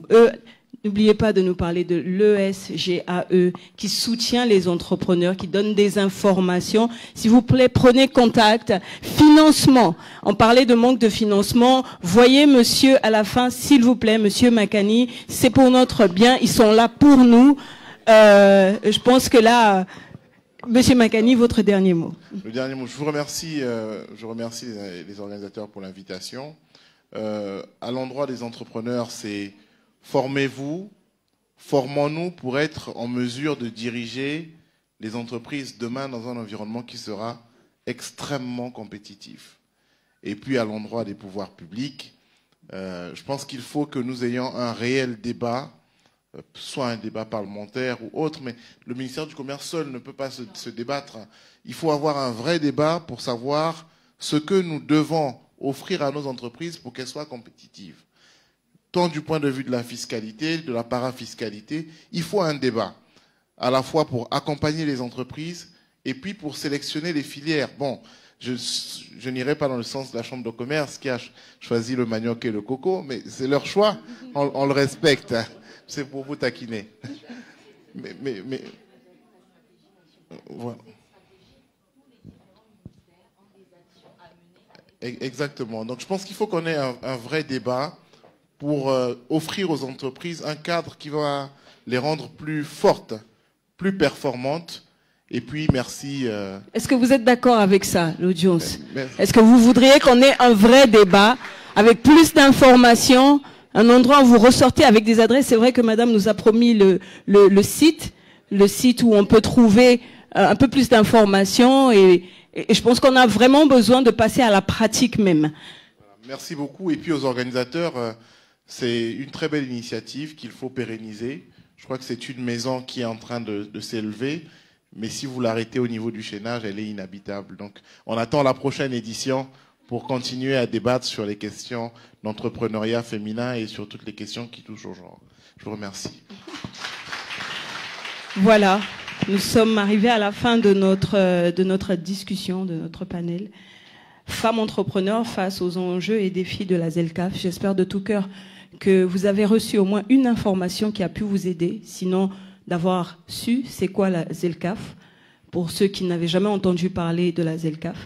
Je voudrais dire merci à madame Splendide Gavé et aussi à l'honorable Gavé, surtout, un très grand merci à la marraine de cet événement, que je vous prie d'applaudir encore une fois parce qu'elle a été très attentive et très patiente.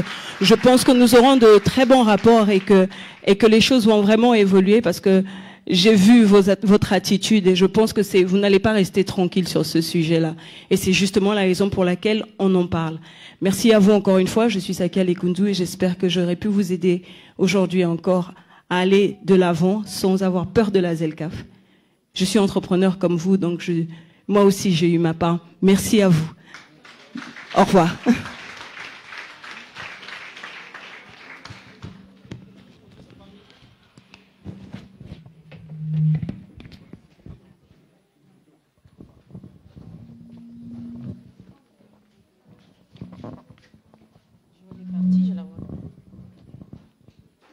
Photo de famille, c'est ça? C'est une photo de famille?